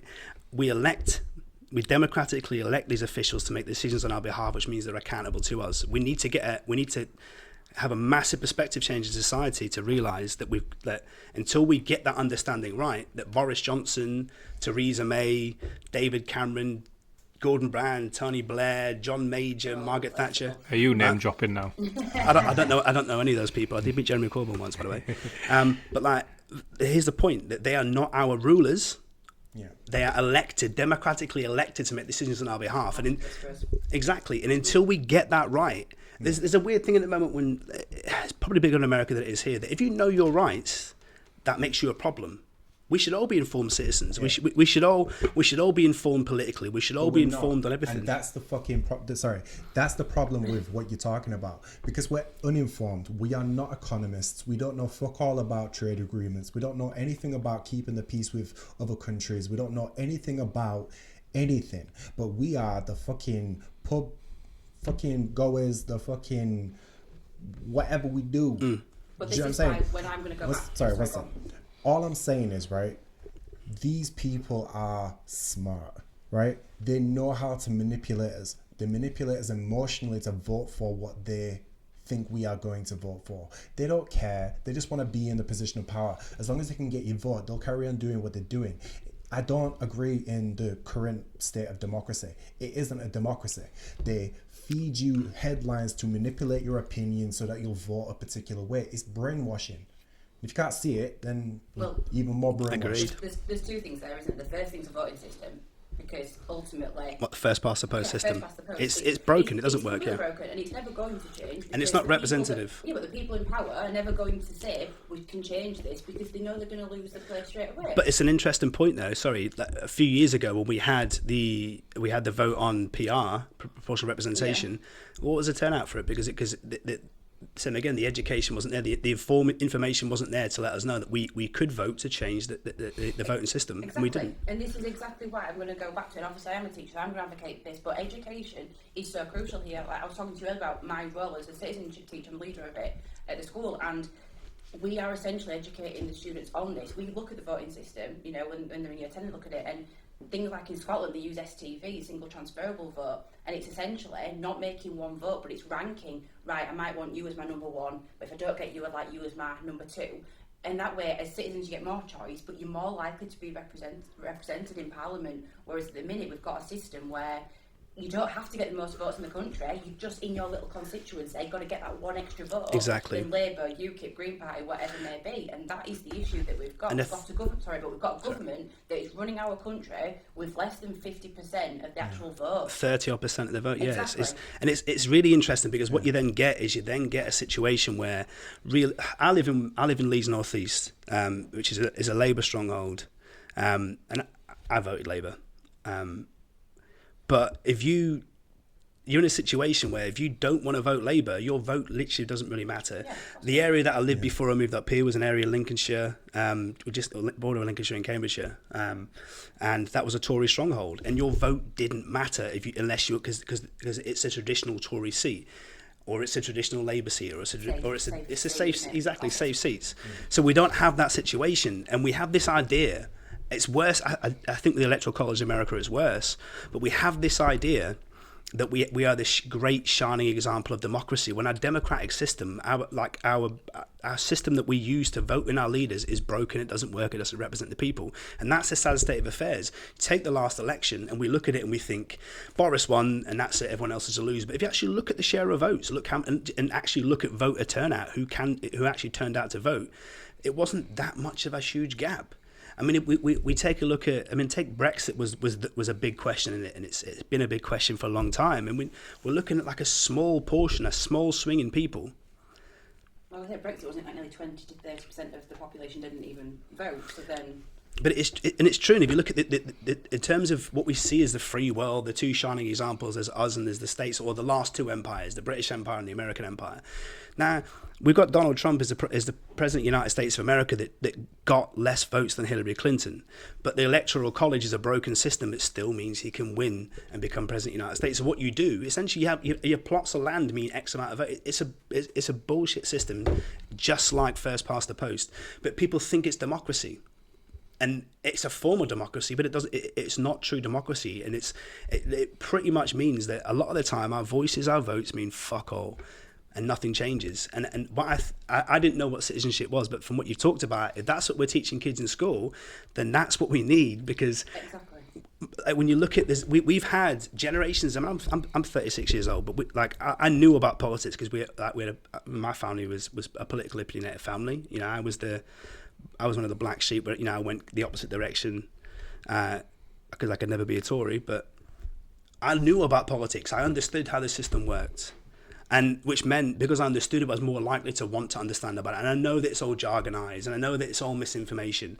But when you've got an aim to find something out, and you have that drive, but when you've got loads of kids that aren't taught about anything in school, they have no idea how the system works. They don't think that their voice matters because it doesn't.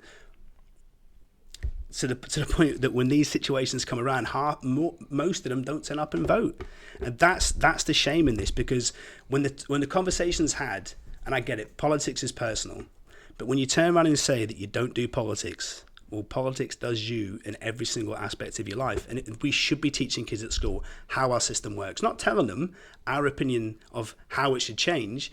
But if we provide the platform for them to learn and become informed and become educated on this, they will enact the change themselves. And that's what, when you asked me earlier, how do you find teaching it? Do you teach from a certain angle or certain spin? We physically can't. I think that's why I love my job mostly, because I'm not going to say you need to vote Labour, you need to vote Tory. But what I'm doing is saying, look, you might not want to vote, and there's so many children that still, now it's frustrating, will go, why have I got to do citizenship? Or the parents will say, what citizenship, why have they got to learn it? But ultimately we're teaching these kids, right, you might not want to vote. Voter turnout is an issue in this country. Voter apathy is a massive issue. People are not interested at all, which goes back to you saying politics, I'm not interested. Right, exactly. Sorry. Sorry, but what I'm saying is, we're also educating them on, right, what's protest, what's petitions, what are police crime and commissioners, what are them different roles out there, what are the roles of the police.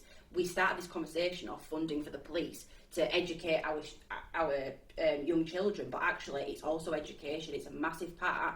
It's that socialisation from the age of 3, 4 all the way up to 16 or 18. And I think this is something, I was a teacher, but it's something that needs to be more widely addressed.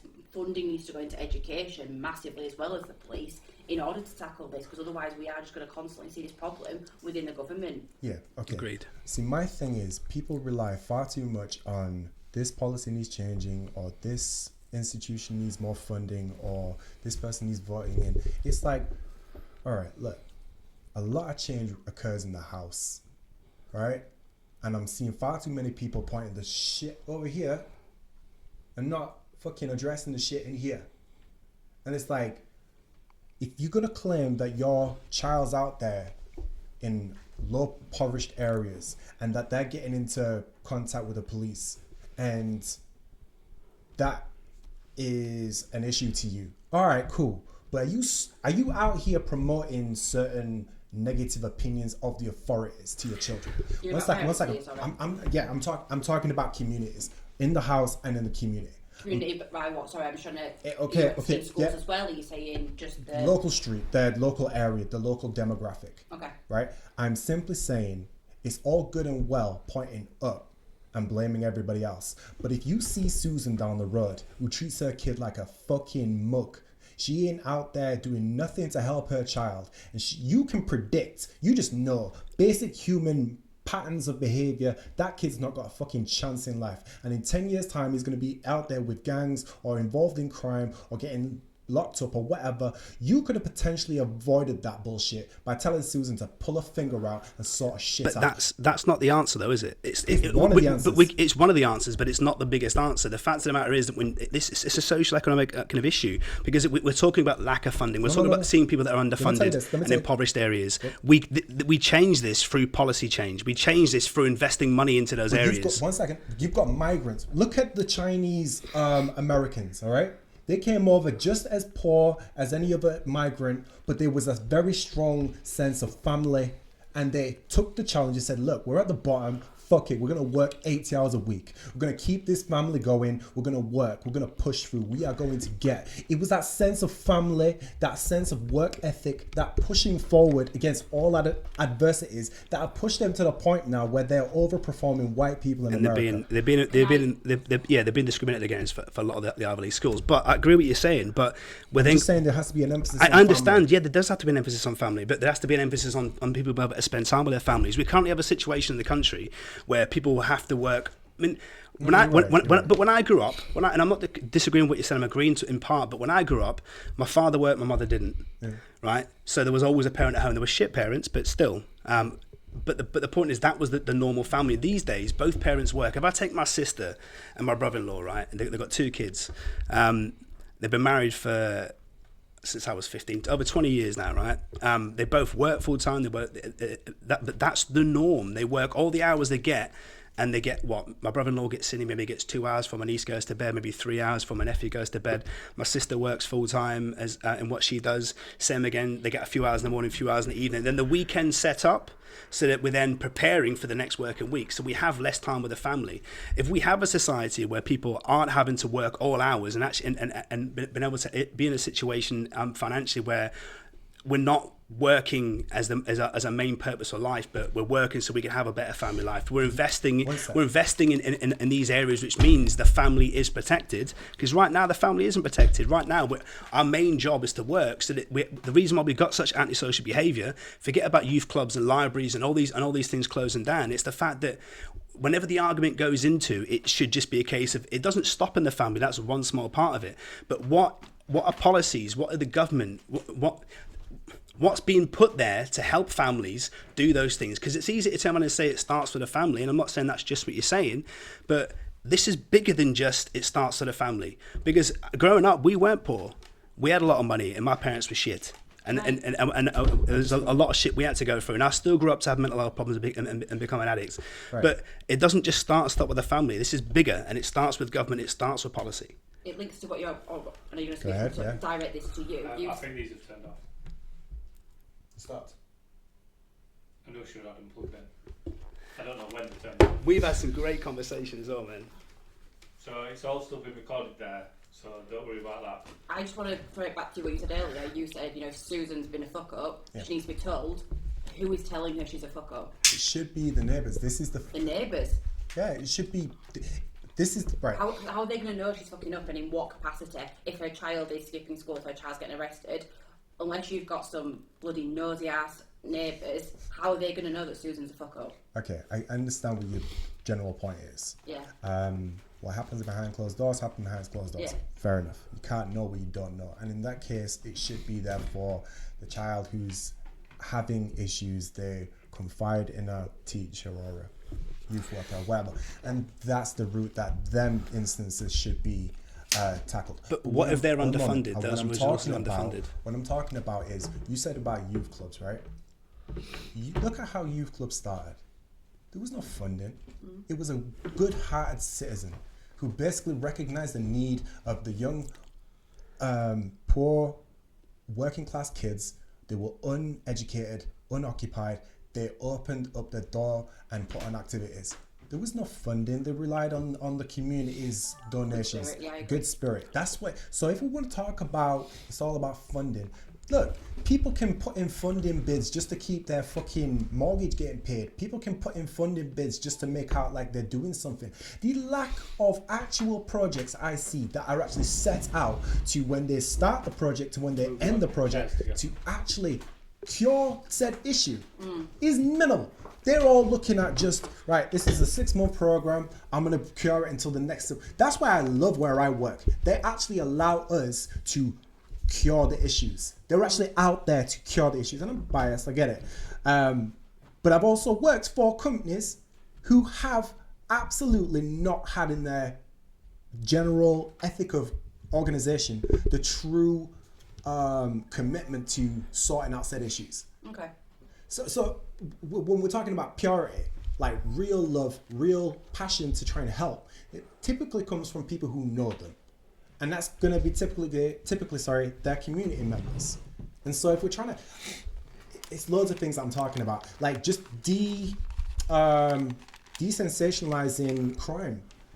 The amount of times I hear, let my man out of jail. Did my man commit a crime to go to jail?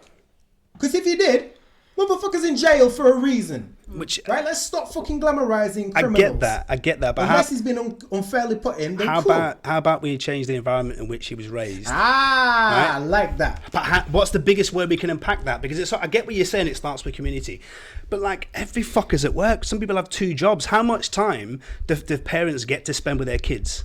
It's always the same way when we look at impoverished areas when both parents are working. So there is a lot of things that we can do policy-wise, like at the ballot box, by making a political decision to invest, right? With the fact we've had 10 years of austerity. And I get what you're saying when you talk about like the whole idea of youth clubs and all that sort of thing. But same again, how much spare time realistically do people with families have?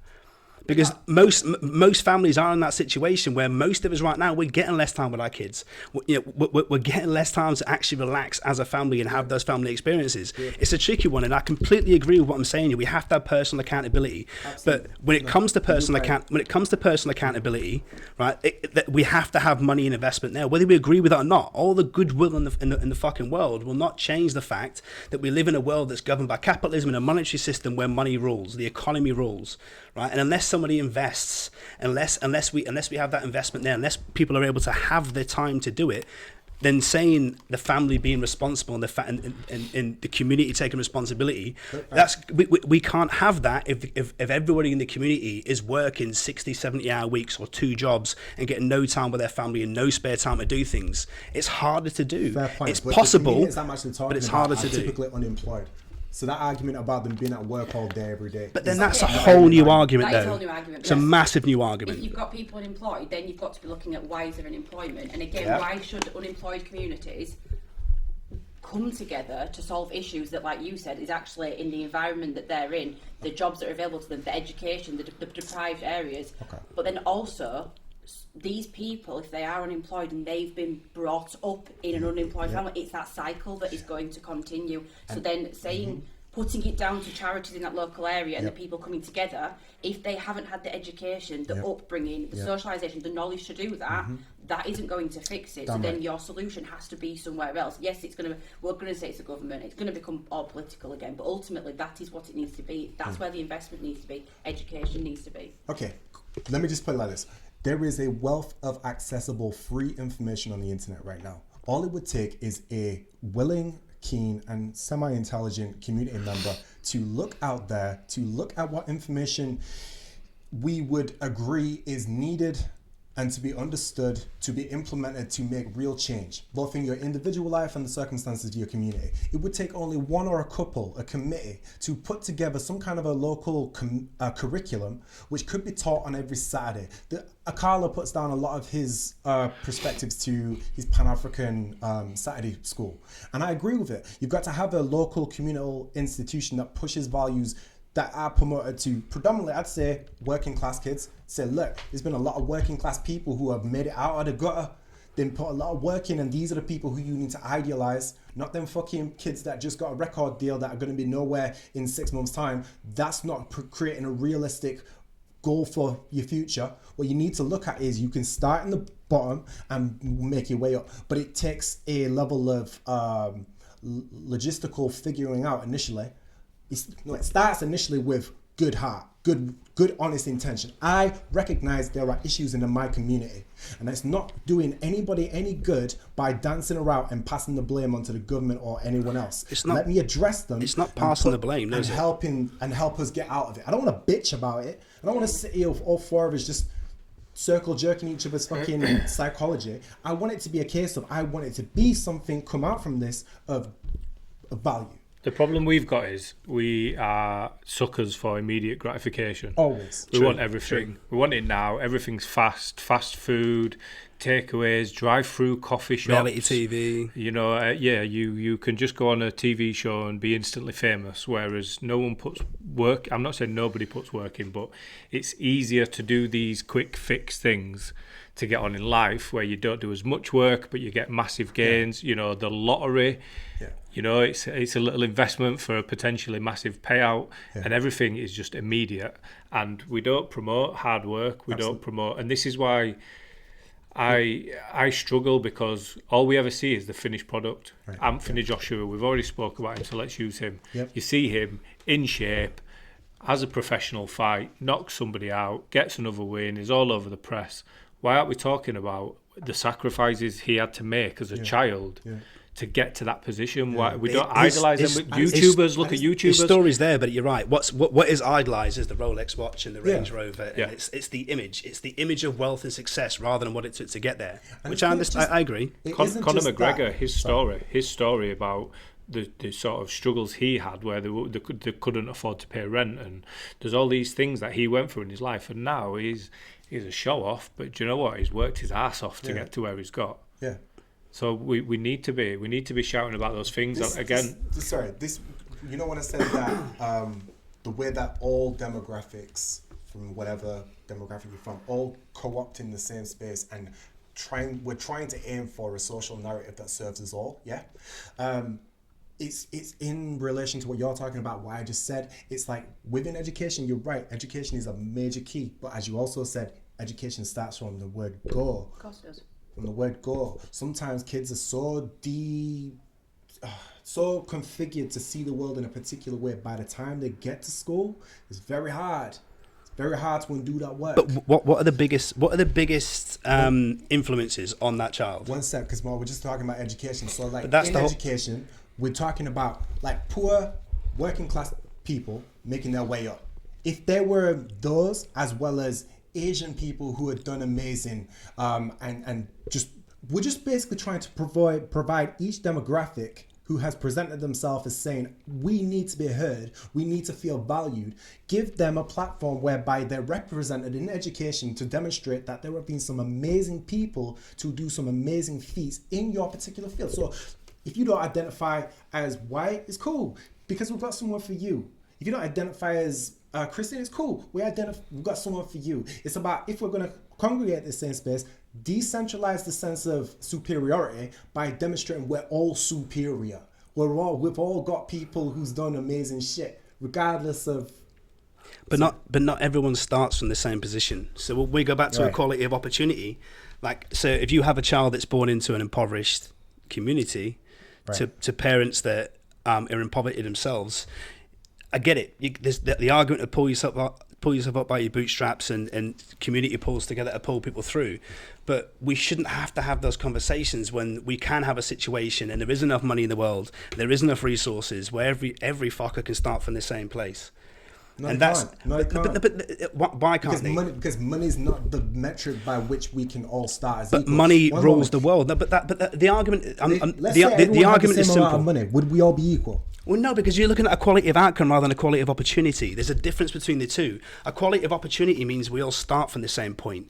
Now, for every Jeff Bezos, there might be a million toilet cleaners. How can we start the same, though? Because as you've just said, some fathers put the work in, some mothers, which is true. Which is true. So two kids that come into the same world with the same amount of money. But you can't look at that on the individual level. You look at that from a societal level. So how can you address that societally?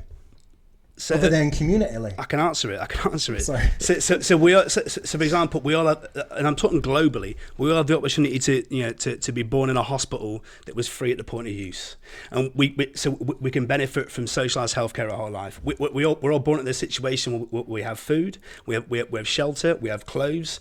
That we have social systems in place to make sure that kids are supported with the best opportunity. So yes, you're correct. You might have people that are wealthy, that come from money, that will instantly have a leg up. But the point is, the bottom doesn't start down here at absolute poverty. The bottom starts here, where everyone's got an opportunity. So you're always going to have people that are happy stacking shelves, or people that are happy being a lollipop lady, or being a copper, or being an ambulance worker. You can't tell people how much effort to put in. Agreed. But do you think that... But you can start from an opportunity where everyone has a level playing field. The people who are happy to be shelf stackers, is that because that's all they've ever seen people around them doing? They've never aimed higher than a council estate. But it's an argument to be had. But there was lots of things that affect it. But when we have a world where the bottom line is profit, the bottom line, the money rules the world, the economy rules the world. We have a situation in the world where profit becomes more important than people. The way we level the playing field, the way we create an opportunity, is to give everyone that opportunity. So we can't change it now if you grew up in a council estate. But what if we have a situation where we don't have extreme poverty and extreme wealth? You can have high levels of wealth, but how was anyone ever going to spend a personal wealth of $1 trillion? Okay, let me just say this. But if we level it out in 15, 20 years' time, in terms of what the model of a council estate won't be what we think the model of a council estate will be, it'll be at the point where maybe what we now consider as middle class becomes working class. Yeah. And it's possible and doable in the world, but for as long as we have a system that says profit becomes more important than people, the fact that we have a bigger issue from people dying of obesity-related illness in the world than we do from starvation, right? So we have extreme wealth, or people that are able to overeat, but then we have people that are able to die of starvation. It shows you huge issues in society. We're never going to change people's mindsets on that level, but we can give everyone an opportunity to start from the same place. And this might sound like I'm being a bit harsh here, but if that's an issue for people, for me, if society in general can't see that everyone having the same start, we can't change what happens from go onwards. It's like a game of Monopoly. You roll the dice, it might be a 6, it might be a 1, you might land on go, you might land in prison.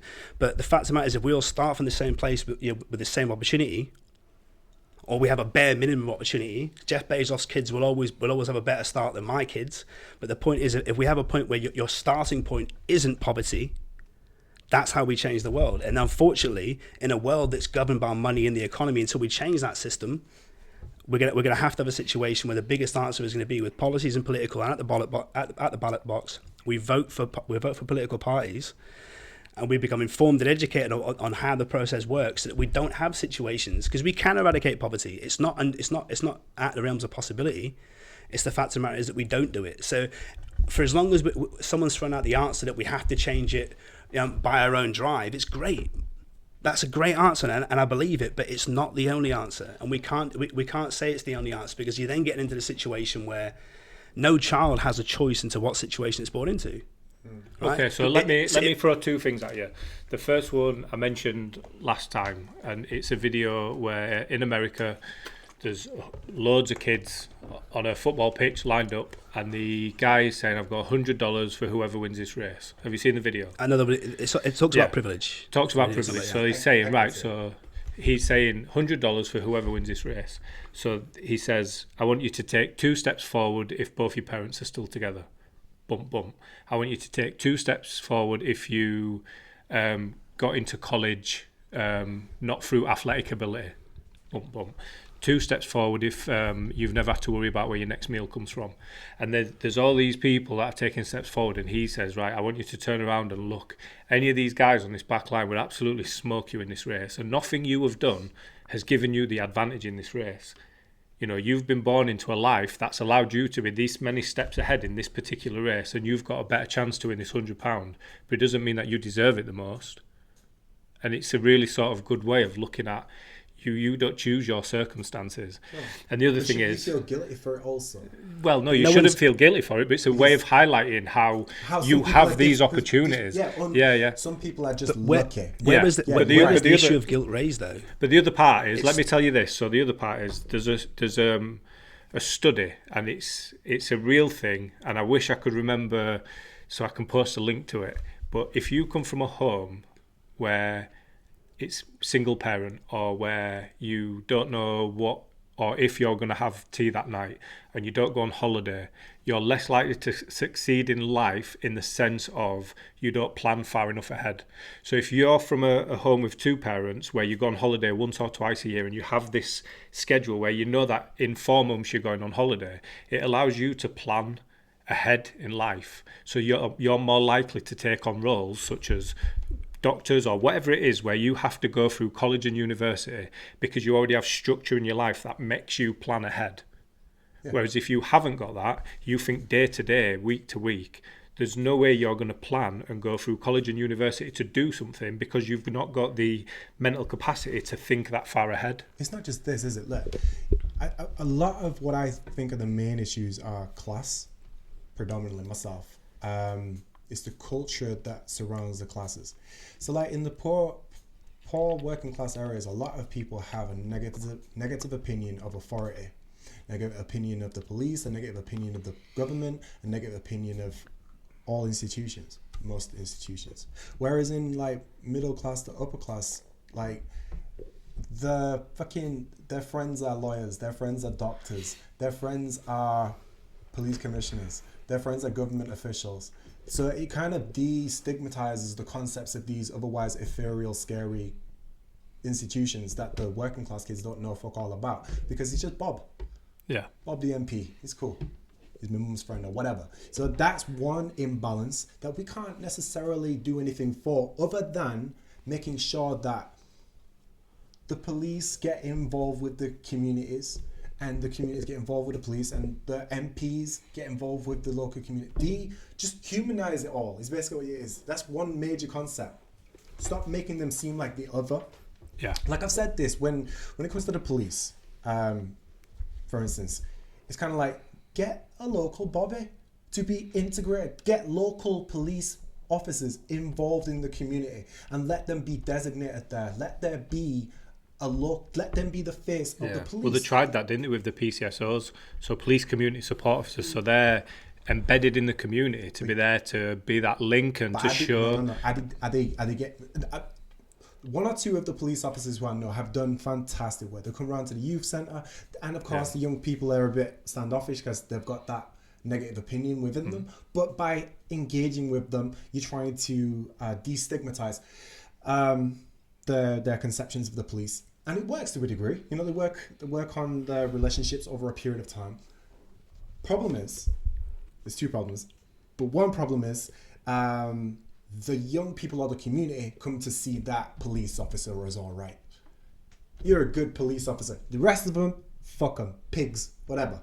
But you're all right. So it's not doing anything really to destigmatize the concept that the Just police that one particular institution person is fucked up. It's only making that one in particular. So that's why you've got to bring commissioners in and whatever. You've got to make it an institutional effort. Can't be just relegated to the singular PCSOs or whatever. And secondly, I don't know how they go about this. You've got to strike the balance in it, because you're there to form into the communities and help people with their issues, but at the same time they can't take the piss.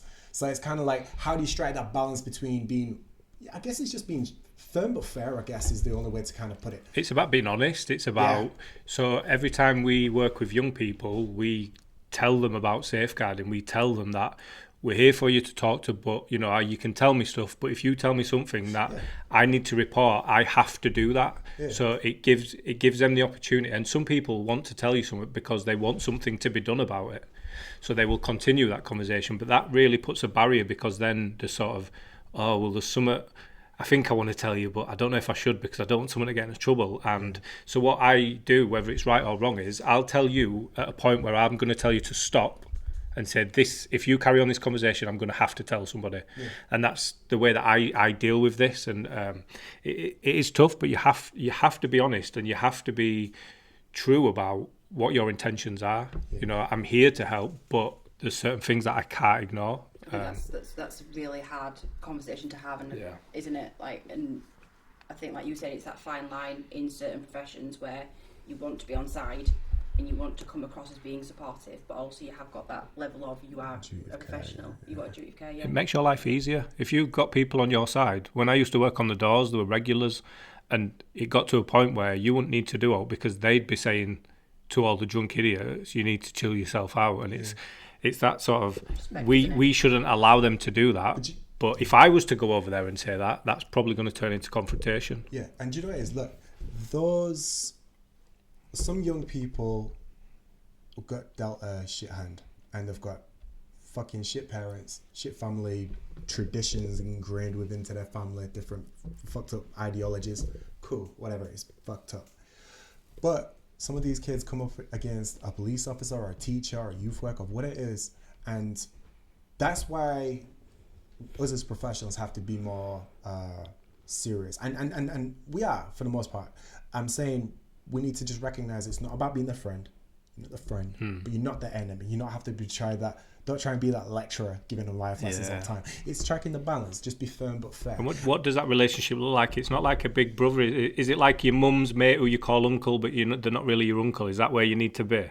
Do you know what I mean? I don't know exactly where it is, but it's hard to describe. But it's in the.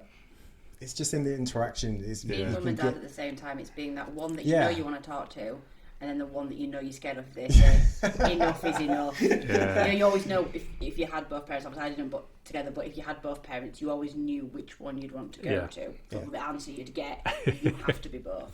Yeah, that's the rule. Yeah, absolutely. I think because they get also what they get. Kids crave it. I truly believe this. Don't care. Kids crave boundaries. They crave respect, guidance, right? This whole shit about he's my child, we're best friend. Shut the fuck up. You're the parent. Guide your kid, right?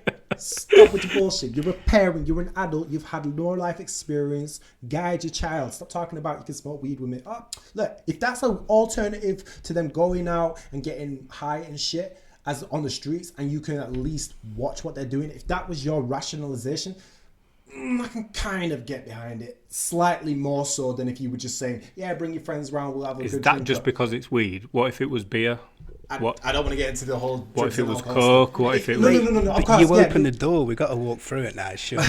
Okay, so basically, all I was getting at with that basic point, I don't even agree with parents allowing their children to smoke weed or drink around them. But what my point is, being aware and monitoring it. Your rationalization would tell me that you're at least being a mindful parent. I don't agree with your tactics, but you're telling me I'd rather them smoke the weed here so that I can tell you that's enough now. Get your ass to bed, and it's not every night. It's only once, or whatever the fucking boundaries are that you place in part. But if your rationalization is to say, look, I'm just monitoring you. I know that you're not out there getting into trouble and whatever. Cool, I can at least kind of get behind that. But if you just want to be fun mum and just say, fuck that. Nah, I think you're not guiding your kid. It's an interesting, wasn't it? Because it's an interesting one because we could look at it as being like, even the approach of being a fun mum. I think it's one of those situations with drugs or anything like that.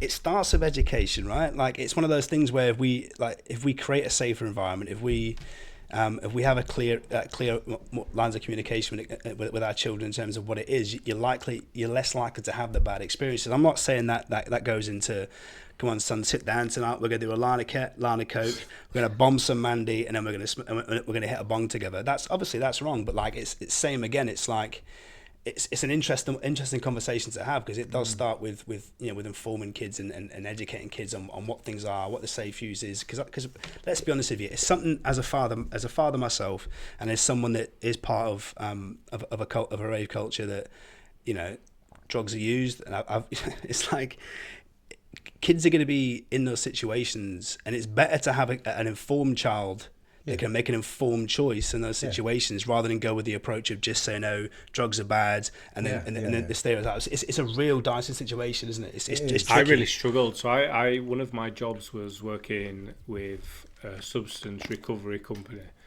I'm just going to say it's Forward Leeds. So I'm working for Leeds City Council and I'm doing life experience stuff on my days off. So I'm booking holiday and I'm going into schools and I'm doing talks about choices, consequences. And then my work I'm doing with life experience becomes a problem with the council. So I leave the council and I get 2 other jobs so I can self-fund the company. So one of the jobs is working with Forward Leeds, the other's with New Wortley Offender Support Team, working with adults being released from prison. When I joined Forward Leeds, they're talking about harm reduction. They're talking about giving advice on the safest way to take drugs. And I'm like, wait a minute, should we not be telling them to not take drugs? Surely the message we should be giving is, don't take drugs. These are the choices I made, and this is where I ended up, so please don't do the same thing. And there was sort of, yeah, that would be brilliant, but if they're going to try it anyway, we need to support them in doing it safely. So don't share notes, get post-it notes, use it once, throw it away. Don't share needles, make sure your phone's always charged, little things like that, where advice we were giving them. And it didn't sit right with me because it felt like I'm saying, yeah, it's okay as long as you do this. Yeah. But it's not though, is it? It's not that approach. It's generally on. You can swap recreational drugs out for anything. It's easier to make an informed decision on something. The more information, the more education you have on something. So the better informed you are, the better decision you can make. Right, you can push that out wider in society as it is, because you're not going to stop kids from going out and experiencing things. I think me and you are interesting because are these 2 not interesting? No, in terms of our similarities. I'm just checking. In terms of our similarities and our differences, you're both beautiful people, really interesting. I really love this night. But so we both have issues with substance abuse, yeah. But we both have different looks on life going forward in terms of substance of different substances. So you're teetotal, whereas I'm not. And I think it's 2 different approaches going forward, or 2 approaches of handling a situation. So we both end up in the same destination, which is a healthy position in life, but we're both taking 2 approaches. Yeah. So for me, there is no straight. It's not black and white. It's very grey. And I think ultimately, you're going to make much better informed decisions. The more information you have, the better the environment in which you learn. And see, whether that's drugs, whether that's any other situation in life, I think it's proven. I mean, with drugs, if the war on drugs is being won by drugs, because hasn't changed anything. If we take a look at alcohol prohibition in America, can I just say, even though Mike tilted his cup when he mentioned alcohol, that's not alcohol in his cup. But I just want to see, I don't drink alcohol. Like, I might have a beer like once a month or whatever. But everyone knows who Al Capone is. But Al Capone became famous during Prohibition because he was a bootlegger of alcohol, because alcohol was during Prohibition alcohol was illegal. So we know that Prohibition doesn't stop people drinking, because people still drank and he was still able to build a massive criminal empire for alcohol. It's on the drug conversation is a massive. The drug conversation is a whole other issue. Because when you get into legalization, decriminalization, that's a whole other subject. But it's really interesting that there is no straightforward answer. That we could look at a parent that says that it's a 0 tolerance on drugs, and you couldn't look at them and say, we could look at them and say, that's a good approach, and someone else could look at it and say, well, maybe it's not the right approach. We could look at someone that goes, I'll take you to your first rave and give you your first bomb of Mandy, I'll let you have your first joint with me, I'll let you share your first beer with me. And there's people that could say that's an interesting approach. It's not necessarily a wrong approach. I think when it comes to things like substance abuse or narcotics, drugs, alcohol, whichever one you look at it, the worst thing we can do is be too rigid and go with a just say no attitude and a drugs are bad, full stop, that's it. Because ultimately, like, I look at this, my daughter's 12 years old, in 6 years' time she'll be old enough to go to clubs. She's going to be in situations where there's going to be coke, there's going to be pills, there's going to be this, there's going to be that. I can't stop her taking those things. I can't stop her experiencing those experiences. But what I can do is provide her with the right information, the right education, and an unfiltered opinion of it, because I have experience of those things, the good and the bad.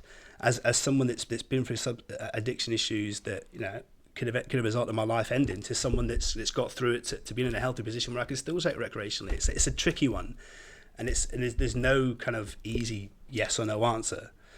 Can I go on? I was just going to ask a question, but I'll let you do that. It's interesting what you said, that because as soon as you said they were educating them on how to take the drug in a safe way, that really didn't sit right with me at first. And as I've listened to you speak about it, and then I thought, well, actually, you raised a really good point that we have to expose them to it, because ultimately it could and will happen. Because if we think about those that are under 16, well, we give them education on sex.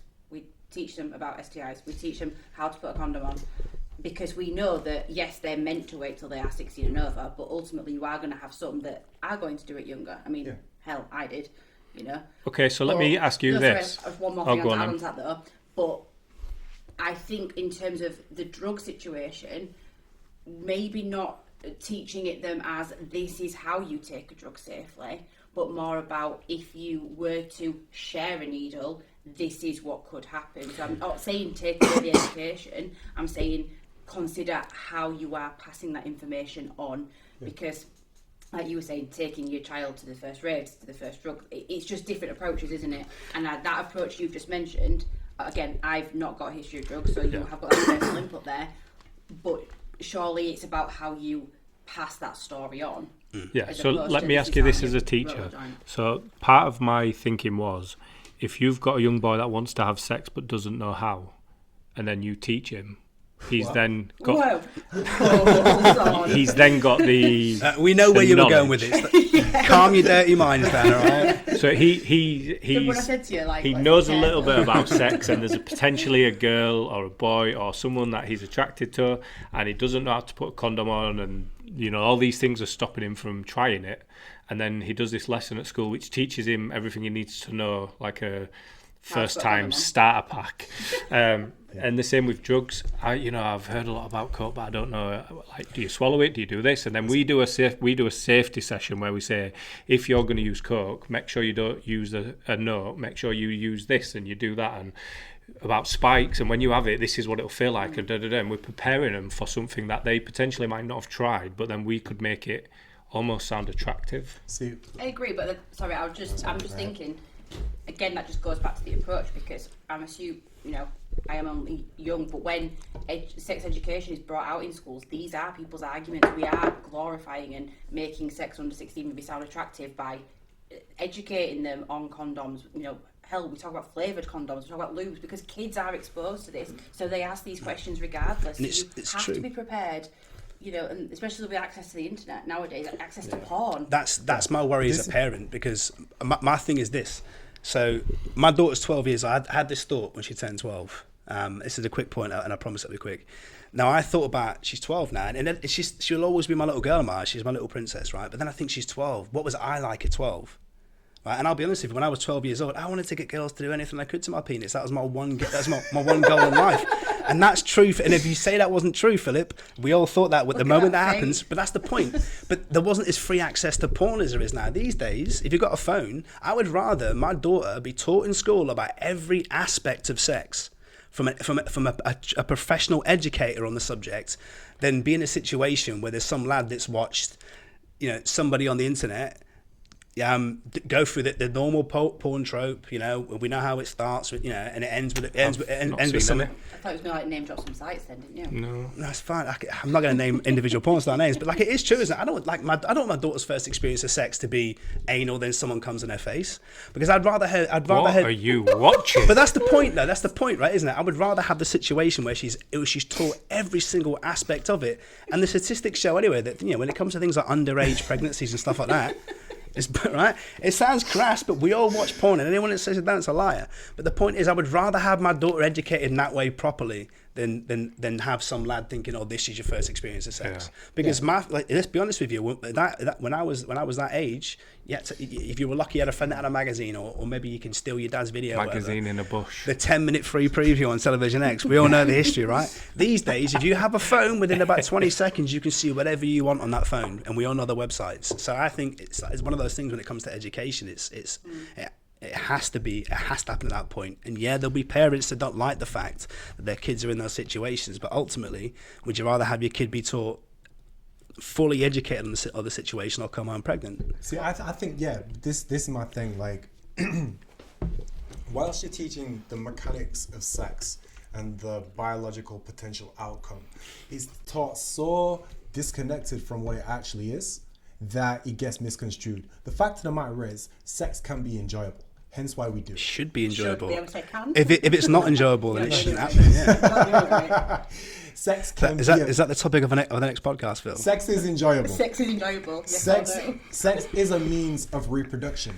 Sex is a means of income if used in the certain ways in society. Look at fucking fans only. Look at porn. Look at. Hold up, let me make some notes here. Look, all I'm saying. I don't know what fans only is. What is fans only? Is it fans only or only fans? Something like that. Again, I have no I idea. don't have a clue. Educate us. It's basically people. So why are you can set leaving up- the subject of conversation, mate? Why are you walking away? It's absolutely anybody. I feel like the podcast, if this was live, would all of a sudden get Is a this- shitload more hits. Porn website suggestions. Well, there's a reason why we invited you, and we've got the cameras set up. Oh, mate.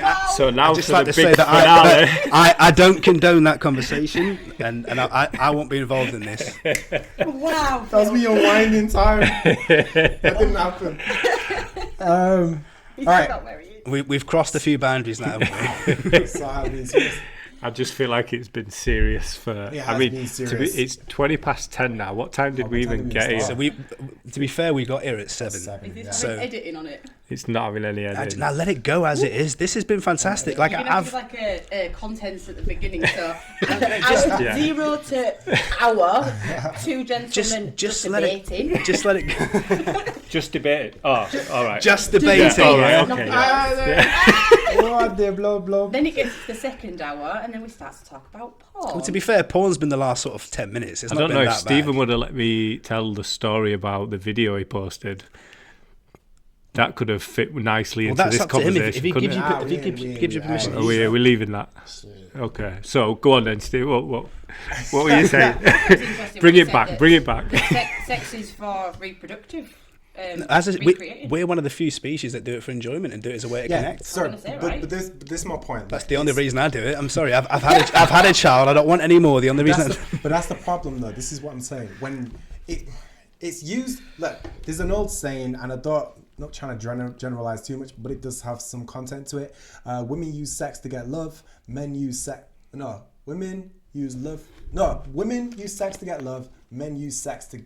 Women use. Oh, for crying out! Yeah, we get it. Men get use it? love to get sex. Thank you. That's a generalisation, and Women use sex to and get I'm love. offended at the and accusation. men use love to He's get confused sex. himself.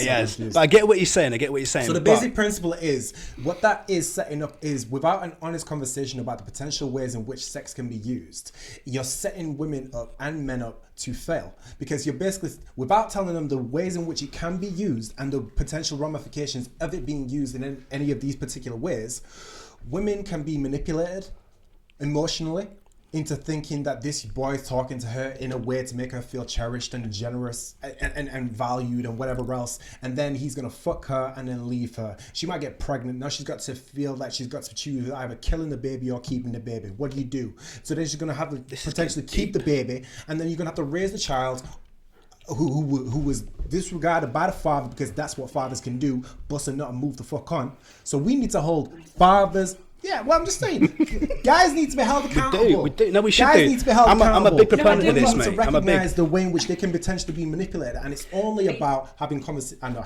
wasn't on it. No, I was going to something else. All right, yeah. It's just about being honest about the human uses of sex, I agree. I feel not that- just the mechanics of it. Yeah, I completely agree, and I think this is something that massively needs raising, because you are right. We teach how to have safe sex. We teach the biological parts of the body and how they interact together. Do we teach the emotional side of it? No. Yes. But I think I can't speak for all education. I can't speak for all schools. I can't even speak for every single teacher in my academy. I'd like to think that yes, we do, but also I think that again comes down to personal experiences, because am I going to be, no matter what school I go in a staff body where every single staff member believes and views sex the same way that I do? No, that's never going to happen. And there isn't a set rule guide of how we should be teaching sex to some extent, because we should be saying that, do you know what, sex can be something that is just enjoyable. You've mentioned how a man might bust a nut, you know, and then do the whole fuck hand so chuck, just weird, get them all out there. But ultimately, there are women out there that do want sex for the sake of just pleasure, and that's perfectly fine, and that's healthy as well. And I think it's perfectly true that, because we're in a society where like we need to address like our behaviours, like in that sense that like a woman isn't doing anything wrong by wanting to go and have casual sex. And I think the important thing with this whole situation is that it all starts with the best thing we can do with our kids is educated. Because I mean, we're both fathers, right? I mean, if you had to have that conversation with your child, I'm scared because I have to, and I tried to address it with my daughter this week. So at the moment, like she's watching a TV show that I watched when I was younger, Buffy the Vampire Slayer, great TV show. But there comes a point, right, where there's an interesting bit. Michelle Gellar, baby. Yeah, exactly, mate. Just we'll give it a go. At least you got it right. We got it right, and it was caught on camera. But the point is, having that. My daughter's. She's gone into year 8 at school. She's had sex education, but she was too embarrassed to talk to me. And it's like, I want to have that conversation. I want her to be able to come to me and talk about these things. Do you know what I mean? Because but it might not be you. It might be a mum. As long as she gets it. But Sam, again, it's true. But then Sam, as a separated parent, like I want to make sure that I can have the best impact on my daughter as I can. So it's like, for me, I don't want to be in a situation where my daughter's too embarrassed to talk to me about it. Do you know what I mean? Because it's a tricky situation. That's something you can't control, and no matter how easy you make it for her to have that conversation, she might just always feel uncomfortable. True, but I can make it easier. I can do the things that I can do to affect it being a situation where she feels comfortable having those conversations. You're right, she might always be uncomfortable with it, but I can do everything I can do to be open and be approachable and be someone she can talk to about it. So, but it's scary. Like, at 12 years old, right? I know what I was like. And she's now 12 years, and there's some lad out there. I some could sweaty potentially be lad a granddad like any day. To be fair, you could do. I agree with what you're saying, though. I'm seeing the greys in your beard, Phil. Like you can't see any grey. But this is why I'm talking about teaching the emotional side of it. Because I was a timid little boy. I didn't have the confidence or chat lines to manipulate nobody. I was just happy the first time someone gave me consensual sex. Wait a minute. Did you have non-consensual sex before consensual sex? That sounded real fucked up. And I was just happy that I didn't have to revert to websites. So it was websites. So busting up. What I'm saying is like websites to get sex. Wow. You guys are taking this in so many. I know I'm setting myself up, so you're only taking it where I'm setting it. No non-consensual sex, and no, I didn't pay for sex online. Was it free? Oh my god! It's the websites to give away. Hold up a second. I'm going through a dry spell. Just write these websites down, mate. Okay.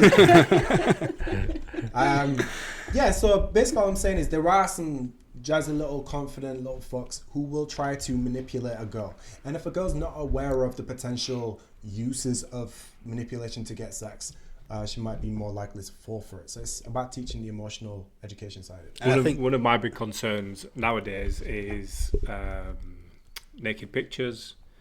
Yeah. That's like sharing those. Online profile. From whatever. You're right. Online sexualizing 15, adults 14, and stuff. 13. If you got social media, that's If online, you bro. are under 16 and you take a picture of yourself... No, that's not. I'm just saying. I'm not just talking about sex. No, I'm talking but what about I'm saying anything is, you do. Pornography, isn't it? if you take a picture of yourself under the age of 16 and send it to somebody else who's under the age of 16, you'll be done for creating child pornography images, even though it's of yourself, and then sending it to a minor. And it's So something we if teach. you're both 14 or you're both 15... It's still, but the downside is the law still only applies to young boys. So if a 15-year-old boy and a 15-year-old girl have sex, the boy is the one that's going to get into trouble. It's interesting as well because we're normalising the idea of sending dick pics and sending nudes and stuff. That's scary, man. Because side chicks, side dicks. Yeah. But you think though, infidelity. we have apps now. We're normalising it. So we have apps like Snapchat where you send a picture and then you put it to last for 2 seconds and then that picture disappears. Right? So my phone... I don't have Snapchat, educate me. My phone, are you ready? This is it. that is now recording everything that happens. So if someone sends me a Snapchat, 2 knocks is how easy it is.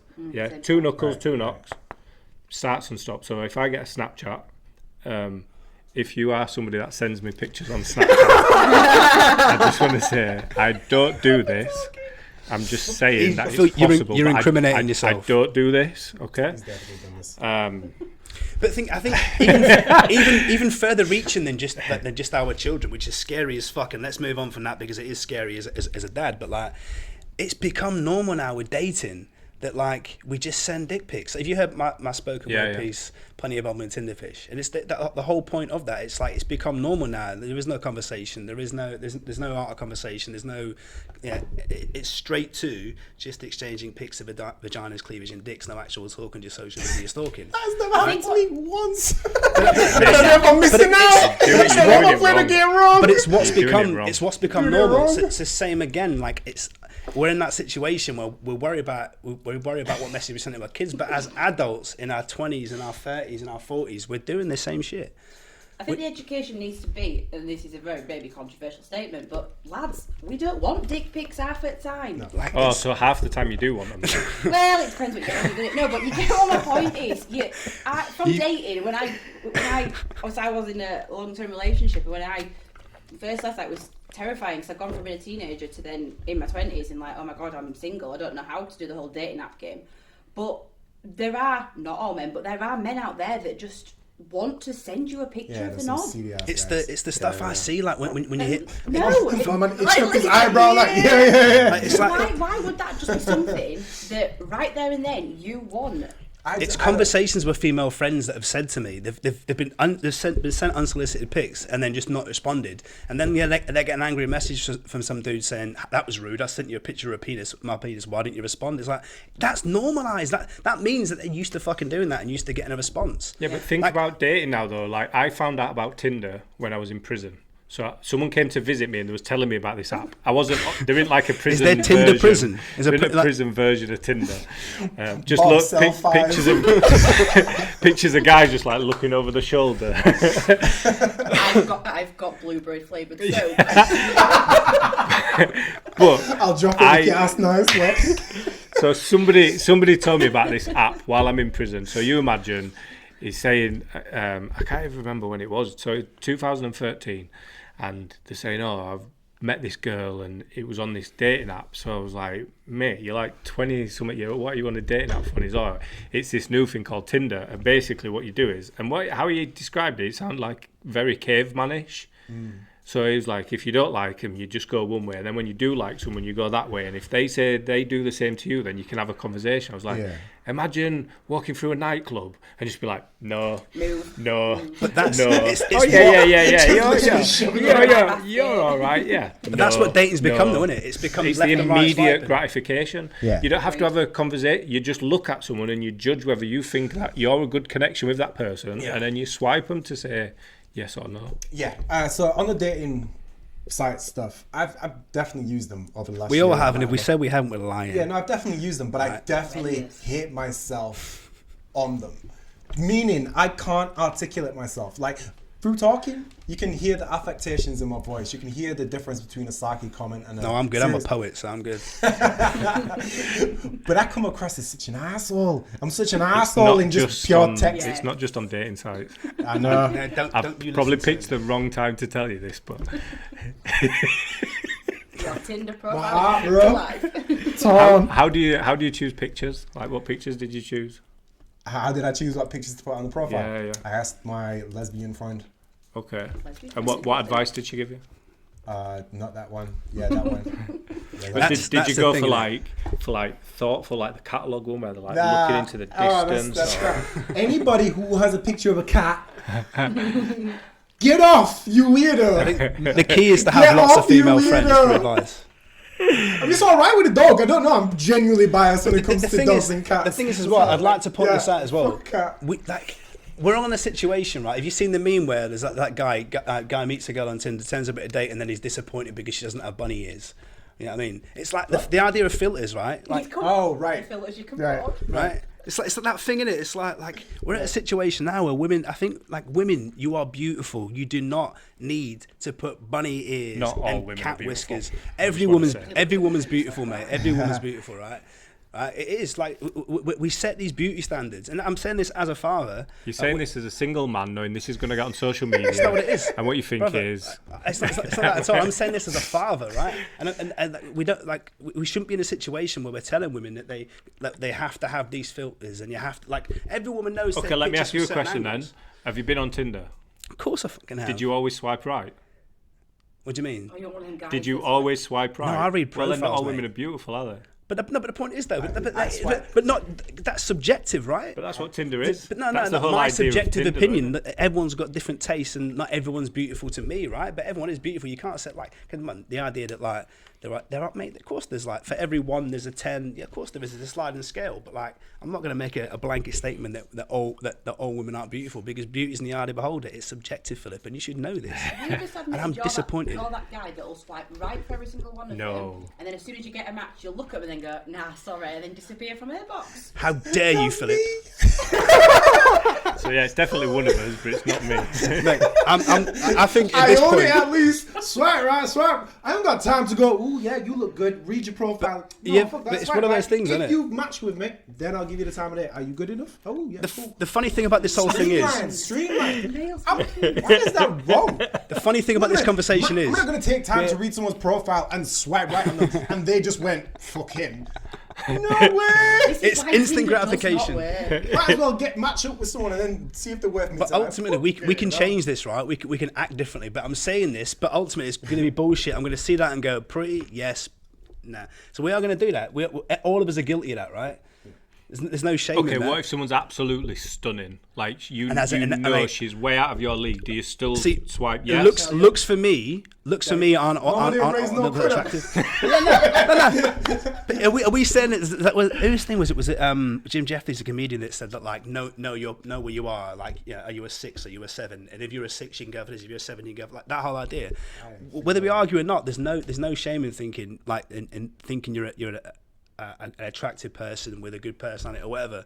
Have confidence to go with someone else, but, like, it depends on who you're going for, because you can tell from how someone presents himself in a picture that they're putting that forward as representation of them. So I know straight away there might be, in some person's opinion, a 10 out of 10, but I'm still going to swipe left because I think I'm probably not going to get on with that person personality wise, right? Yeah. Because there's more to it. Let's be honest with you. There's more to it than just swiping right constantly, just for a pretty face. I think for me, I think you need to meet me, and I need to be able to wear you down. Yeah. Like, some of your language, nobody, Phil. nobody, If someone edits nobody this, really meets me and be like, oh wow, he's. Yeah, but how long have you been in a Once you've relationship got- for, Phil? I'm not in a relationship. Oh shit. Yeah, we broke up. I Thanks. honestly didn't know that, mate. I apologise. Thanks I only know that because the for, last time we spoke, you bringing were. that up, mate.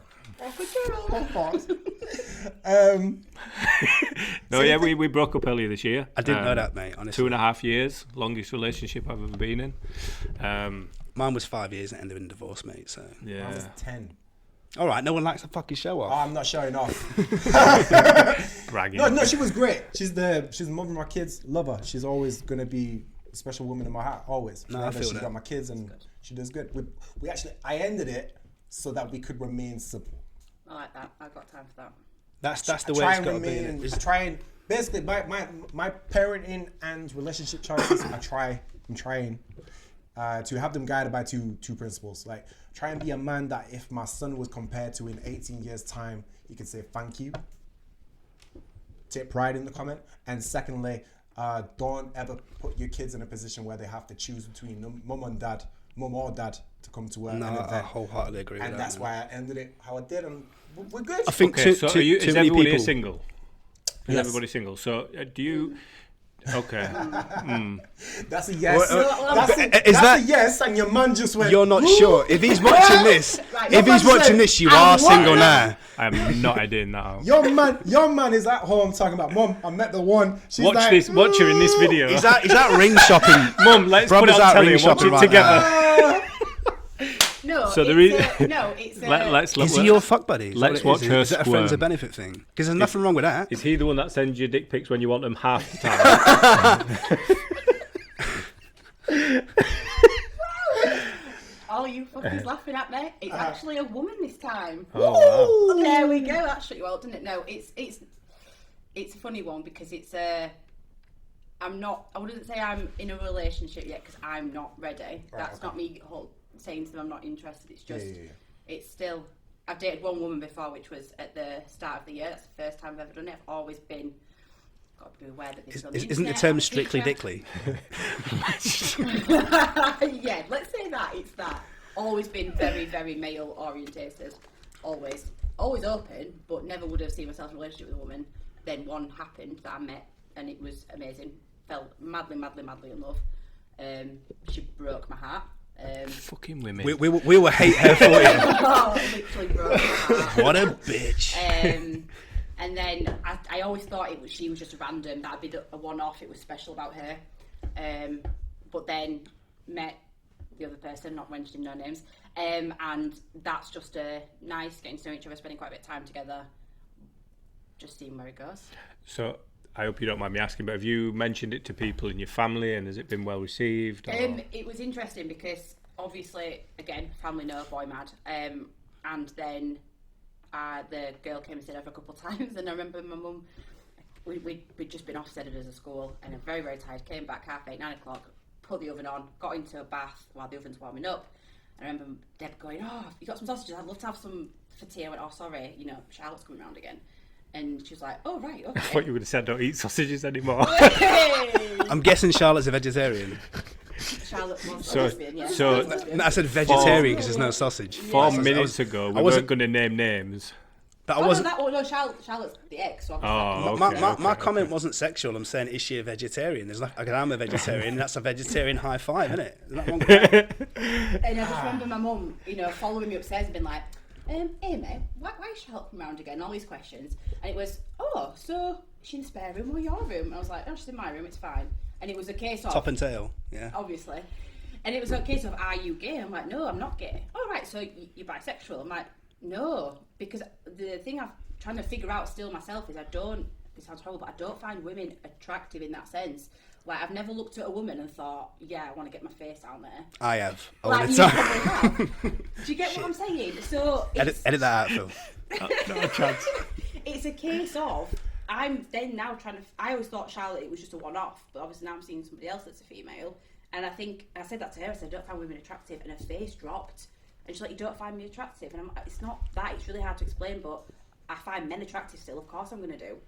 But I think it's a personality. She gives me a lot that maybe a man doesn't." It's interesting because I genuinely believe there is, like, sexuality is fluid, and it might be that, like, for every man out there that says, "I'm 100% straight, nothing would change me," I think it's bullshit, because we've all had those thoughts in our head. Whether you act upon it or not, it's different, right? But, like, I think Whoa. Let's not brush past what you just said. I'm just Hold up. But no, I'm making a point here. But the point is, these days, I think it's interesting the point you're making, that, like, people have this thing to put on themselves, heterosexual, bisexual, pansexual. I think these days, right, it's nice at the point where maybe we don't have to have labels. Maybe we get to the point I where. think we I do. hate them. I think we do. No, I But don't. it's interesting. It's interesting because, like, I understand people, like, it's Pride Month, and people looking. That's the end of the conversation. People looking for their identity. People looking for identity, and I am fully support of anyone, like, doing whatever they want to be and being whoever they want to be. But it's this interesting theory that that I've heard that said quite a few times. What you said, that, like, it's sometimes for some people it's just that one person, it's just that one personality, and it's that I find that interesting because in society we're very, very quick to want to have to label something, and sometimes things can't be labeled. Do you know what I mean? That's how I felt, and I think, again, it's a personal You just thing. swayed me. Well done. Trying to, it left him. I've been dead. I weren't leaving you hanging there, mate. I was having to reach across. I didn't want to... It was trying You're to right. explain that to your mum or your I'll explain what I grandparents. was thinking in a second. Your grandparents, it's like, how do you explain to them that in their eyes you're either gay or you're not, you're bisexual or you're not, and it is very, very difficult to explain that. And I think, and this goes back to the very, very start of this podcast when you guys were talking about, what does Black Lives Matter mean to you? What is it all about? And it's that sitting back and listening. I've never classed myself as gay or bisexual, and it's about me sitting back and listening, because I don't know the issues that lesbians, gay men have had to go through, the equal rights, all the things that they've wanted, because I have never been in that position. So I'm very much in a heterosexual privileged position, but now having to learn about other things. Yeah. Phil, who's your man crush? One sec. Let me just. Oh look, Stephen wants to. I'm not that tired. No, right. So it's basically I initially said that we need titles. Yeah. That was what I said, wasn't it? But I think that was predominantly on a social level for like engaging with one another to try and understand one another. It's like labels help, rightly or wrongly, they help us navigate through the world. But in terms of personal choice and finding somebody who's right for you and the circumstances that fits you and that person or people, whatever. Cool, all right, you're right. Okay, take the labels out of it because it confuses shit. However,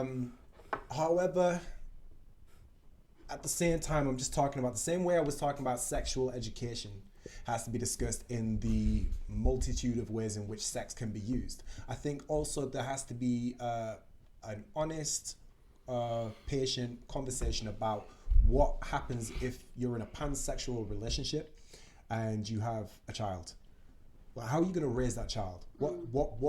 Who's teaching what to that child? What family dynamic is that child being raised to conceive it? Now, because all I'm saying is, if you're raising your child, I don't know how many people have a pansexual fucking family dynamic, but I'm just going to that extreme.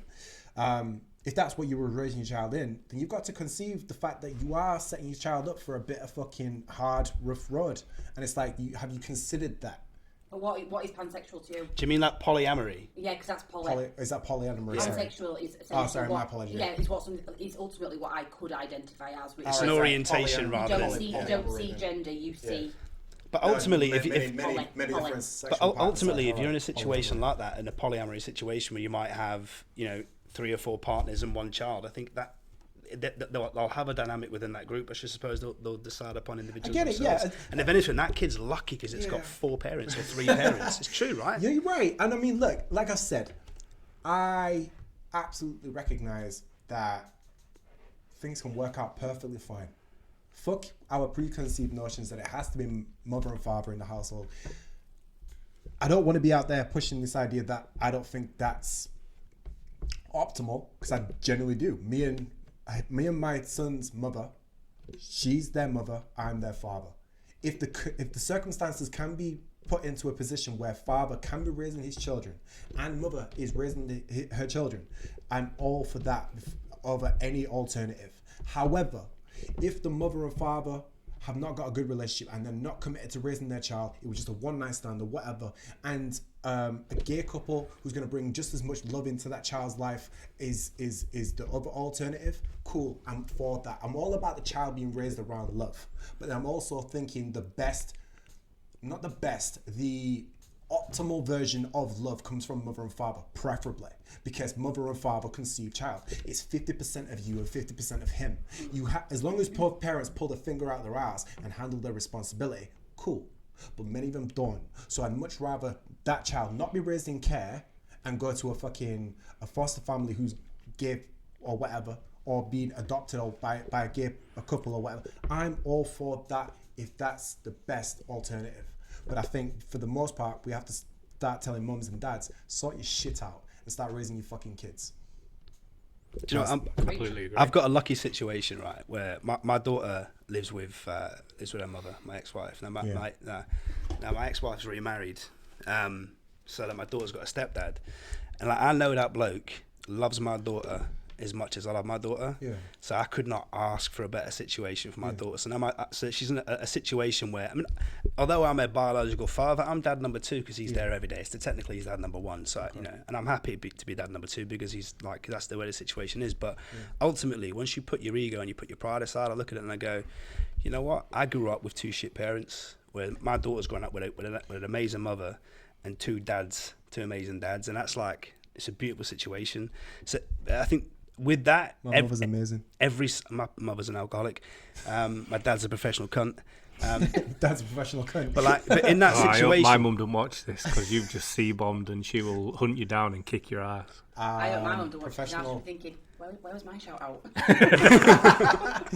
But that's the point, isn't it? It's like, it's one of those things where, like, ultimately, as long as children are raised with love, that's all that matters. Do you know what I mean? It's like, and the family dynamic now is different. What we think the normal family dynamic is you know, is that It's evolved. It is what it is. it's evolved, and I think regardless of what it is, as long as that kid's raised around love, whether it's with two dads, two mums, or one mum, or just one dad, it's ultimately that's the most important thing. It is. Have we set the record for the longest podcast you've ever done? I think we have. I think we should. I think we should finish up before you Can I just incriminate finish yourself a off bit more. on my last closing statements? Yeah, but Closing statement. should we? If the glove don't fit, then you I don't- got what- to and I'm quit. not coming with no That's my rebuttal. closing Shall we highlight the fact that Mike openly spoke about thinking about men during sex? Or should we talk about this, Phil, this Phil. Pornhub site list that you've got? Oh, the ones Phil, where I can get free what's sex. wrong? You're my man crush, Phil. What's wrong with that? So it's me you've thought Have you about. seen him with that? I reckon I'd be able to overpower you guys.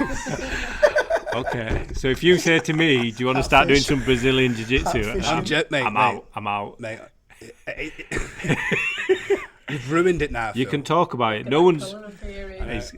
Nobody is going to listen for this long anyway, so you can openly They talk will, about mate. it now. Like, people listen to podcasts for 3-4 hours, mate. I know, but I want you to feel comfortable talking to us, so I'm just lying to you about views. You listen to this guy, I want him to be a bit ashamed. But I've enjoyed this. Like, I think you guys are awesome. We've had some great I've conversations. enjoyed it. What's this closing statement? I'm so I know, I'm Yeah, carry excited now. Do you want to address the camera? Is this like Jerry straight up, Springer's or final what? I'm thoughts? talking directly to. Like, Yeah. This is Jerry's It is. final thoughts, right? Now, just touching up on some of the points we've raised. So, Black Lives Matter, the Black Lives Matter movement, for instance. So, I don't want to just be pointing out issues. I want to propose some recommendations of potential solutions.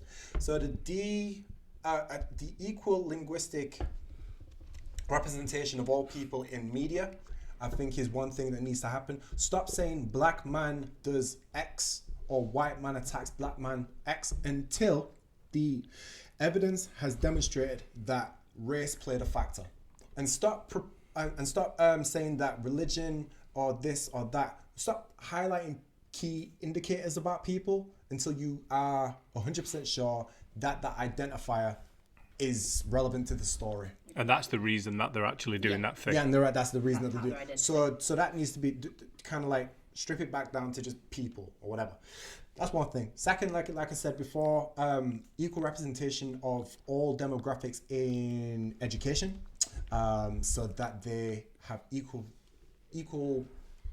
So it's equally demonstrated that people from their demographic have done great things for all demographics, or as many as we can come to a consensus on.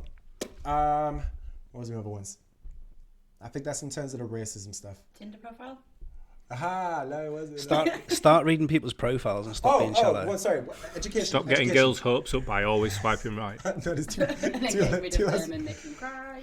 Yeah, well, did he cry? You've opened up No, wounds. I feel there. like I think they're inundated. I feel like we matched, that's why we somebody. matched and then you disappeared. It was you that broke my heart. No, Turned me to well- women. Why am I getting attacked? And on that bombshell. Two last points. Education. Back to what you were saying about education. Early education. So I think it's about when you made a point about does a shelf stacker become a shelf stacker because that's all they know. So it's about, I think that's a great point to raise, Phil. And it's about to combat that from early. Don't just do one work placement or anything. Have people from different sectors go and spend the day with them in multiple sectors from young, and do it in a very informal, basic, like you're talking to a child, because it will be a child that will be attending with you. Talk to them, explain your industry, heighten their understanding of the potential employment opportunities out there before they have to pick their subjects, so they can read from young. But point out to them that it's okay if you just want to be a shelf stacker. No, of course. But it has to be a choice, sorry, is what I'm saying. Not everybody has to be the next Jeff Bezos. Oh, Right. while we're on We're not education, shaming shelf sorry, stackers. I'm not. can I'm I just just- saying that I want it to be your choice, and I don't want you to feel like that's all you had available to you because you didn't get guidance in earlier life. I want it to be a case of you feel this is what I'm happy with. This is what I want to do. I want it to be your choice. Before we started recording, just quickly, we mentioned a bit about education, and I started saying something, and I said to you, I'll tell you while we're discussing it, and then we never got round to it. But when we were talking about education, we used to have a system where we see how much we can take in and then process, and then we have an exam, and then that teaches us our IQ or how our understanding or how we process things, and that defines what classes you go in and what the level of content you get given. And it was a memory test. It was information in, process, remember, report. That's what exams have always been.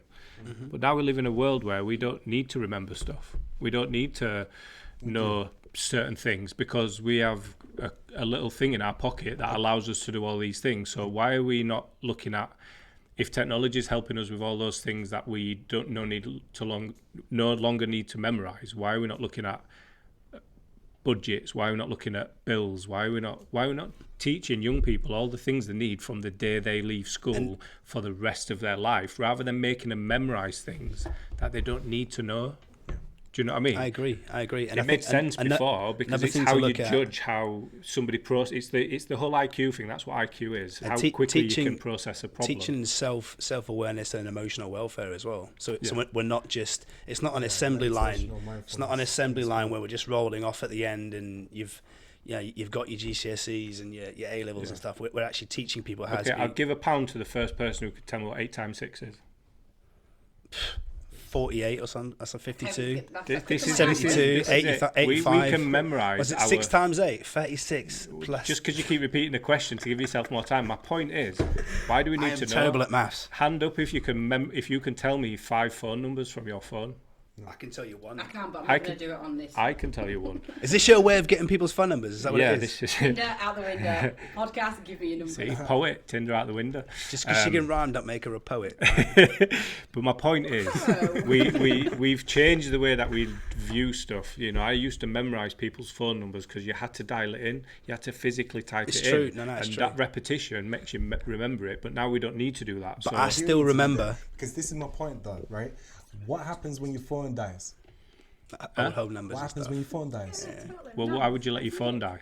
What happens? Only if an you're- irresponsible person what allows happens their if your phone to die. dies? You always have What one happens number. If you're in the middle of You have nowhere, one Phil, number. I and know your my phone dad's dies? number, so when I forget the stands for the What camera, if You your can buy dad's not portable answering? chargers. He's You should be changed better his number. prepared for Who are you society. getting through to? I'm memorising my dad's number. I've got one number in my head, and that's all I See, need. my point is, people are too reliant on phones. One of the contributing factors to potentially as to why we went so quick on the off the cuff with that maths question, we rely on his calculator too much. This is exactly my point. But Daily there's nothing wrong with that, countdown, with right? having technology make our Maths life easier. And English every day. Her fucking mind was sharp as a fucking razor. Yeah, that made sense. She was sharp as a razor, man. Brain quick. She could do it before Carol Vorderman sometimes. I was well chuffed. Yeah. Go on, Mo. See, I've got a calculator on my phone. What that I'm does it for saying me, so, is, you know. the point I'm I making get your is, point, sorry. we don't need to do it the way we've always done it. Yeah, because you things need have to relook at changed. them, yeah. We need to look at what we're teaching our kids and why are we teaching them that way when that's not an essential part of life anymore. Yeah, and this is my other point. This is why I said you can't stop looking to government and stop looking to policy changes, because if we as a community identify that our kids are not being taught, Don't start a debate again, mate. I'm Come not. on. Let's not. It does let's just every say- single time. Well, you just said. Let's agree that the education that's currently being taught is not adequate for giving our But children that's the life policy skills, and that's politics giving the life and that's skills that they government. need for when they leave school. So instead of waiting for policies to change, instead of waiting for them to change the national curriculum, start a program in your local community that teaches the subject matter as you I wouldn't do think it. I needs to be wouldn't do it. taught to your children and teach them. But, sorry, as a teacher, gonna have to put this in there. There are Yes. a lot of things that you've just mentioned that are taught, not necessarily in a GCSE subject. Mine, of course, mine is, because mine's everything to do with police, courts, tax, Yeah. government. So I'm the one that you're always going to need all through your life. Yeah. But there are other ways in school that children are being educated on them kinds of things. I don't disagree with you that it's not prominent enough. We do need to do more around it. Yeah. But it is being taught, just not at the level we should be. Okay. I think it's about focus as well. We focus too much on the things that are as necessary as the things that we need. So anyway, No, that was a real cough. That wasn't me coughing. okay. So Because I'm trying not to engage in that debate again. I genuinely appreciate all three of you coming and staying for so long, and for you two for making it easy for us to and doing your thing. But you know what? This has been like proper enjoyable. Like I would happily do this again. Yeah, let's do it again. Like. Whoa, slow down. I reckon we could do this on a regular thing, like talk about different subjects. I've been thinking I want to do it once a month, but the idea was to have 3 completely different people who've never met each other every month, just to talk about random It's a good stuff. way. It's a good way. Yeah. But then at the same time, I don't think you can overlook the strengths that come with people coming to know one another. You understand each other's perspectives true. more. You don't have to explain yourself as much. I was mainly just thinking of You're not splitting you getting two up. Don't let them tear us apart. See, they've got it down to a T now. It's took 3 attempts. Like the first one was sketchy. 4 attempts actually. Is it 4? I mean, I feel like we need our own special one, but we'll probably Should we do like a But behind see, the back? Behind the back. what I like about this as well, one point I'd like to make is that although we weren't always on the same page, we still had a discussion. There was no attacking. That's what we need. I in mean, society we for completely change. disagreed with most of what you were saying. that's We fine, just Phil. couldn't get in to be able to, That's fine, Phil. It's to all have right. that conversation. So You're allowed to do that, mate. But Yeah. ultimately, as long as we agree that we were right, I'm planning on doing Yeah, it. just Yeah. like It's the just top going to be 30 us minutes. two the whole way through. But the problem is that you'll have about 20 minutes of conversation. But no, I genuinely appreciate you all coming on, and I definitely want to do something like this, but with you all individually, because I know there's sort of topics that we purposely didn't talk about today, so that we can come together again and do it. But yeah, thank you very much, and sorry for thank you, keeping you so late. You're welcome.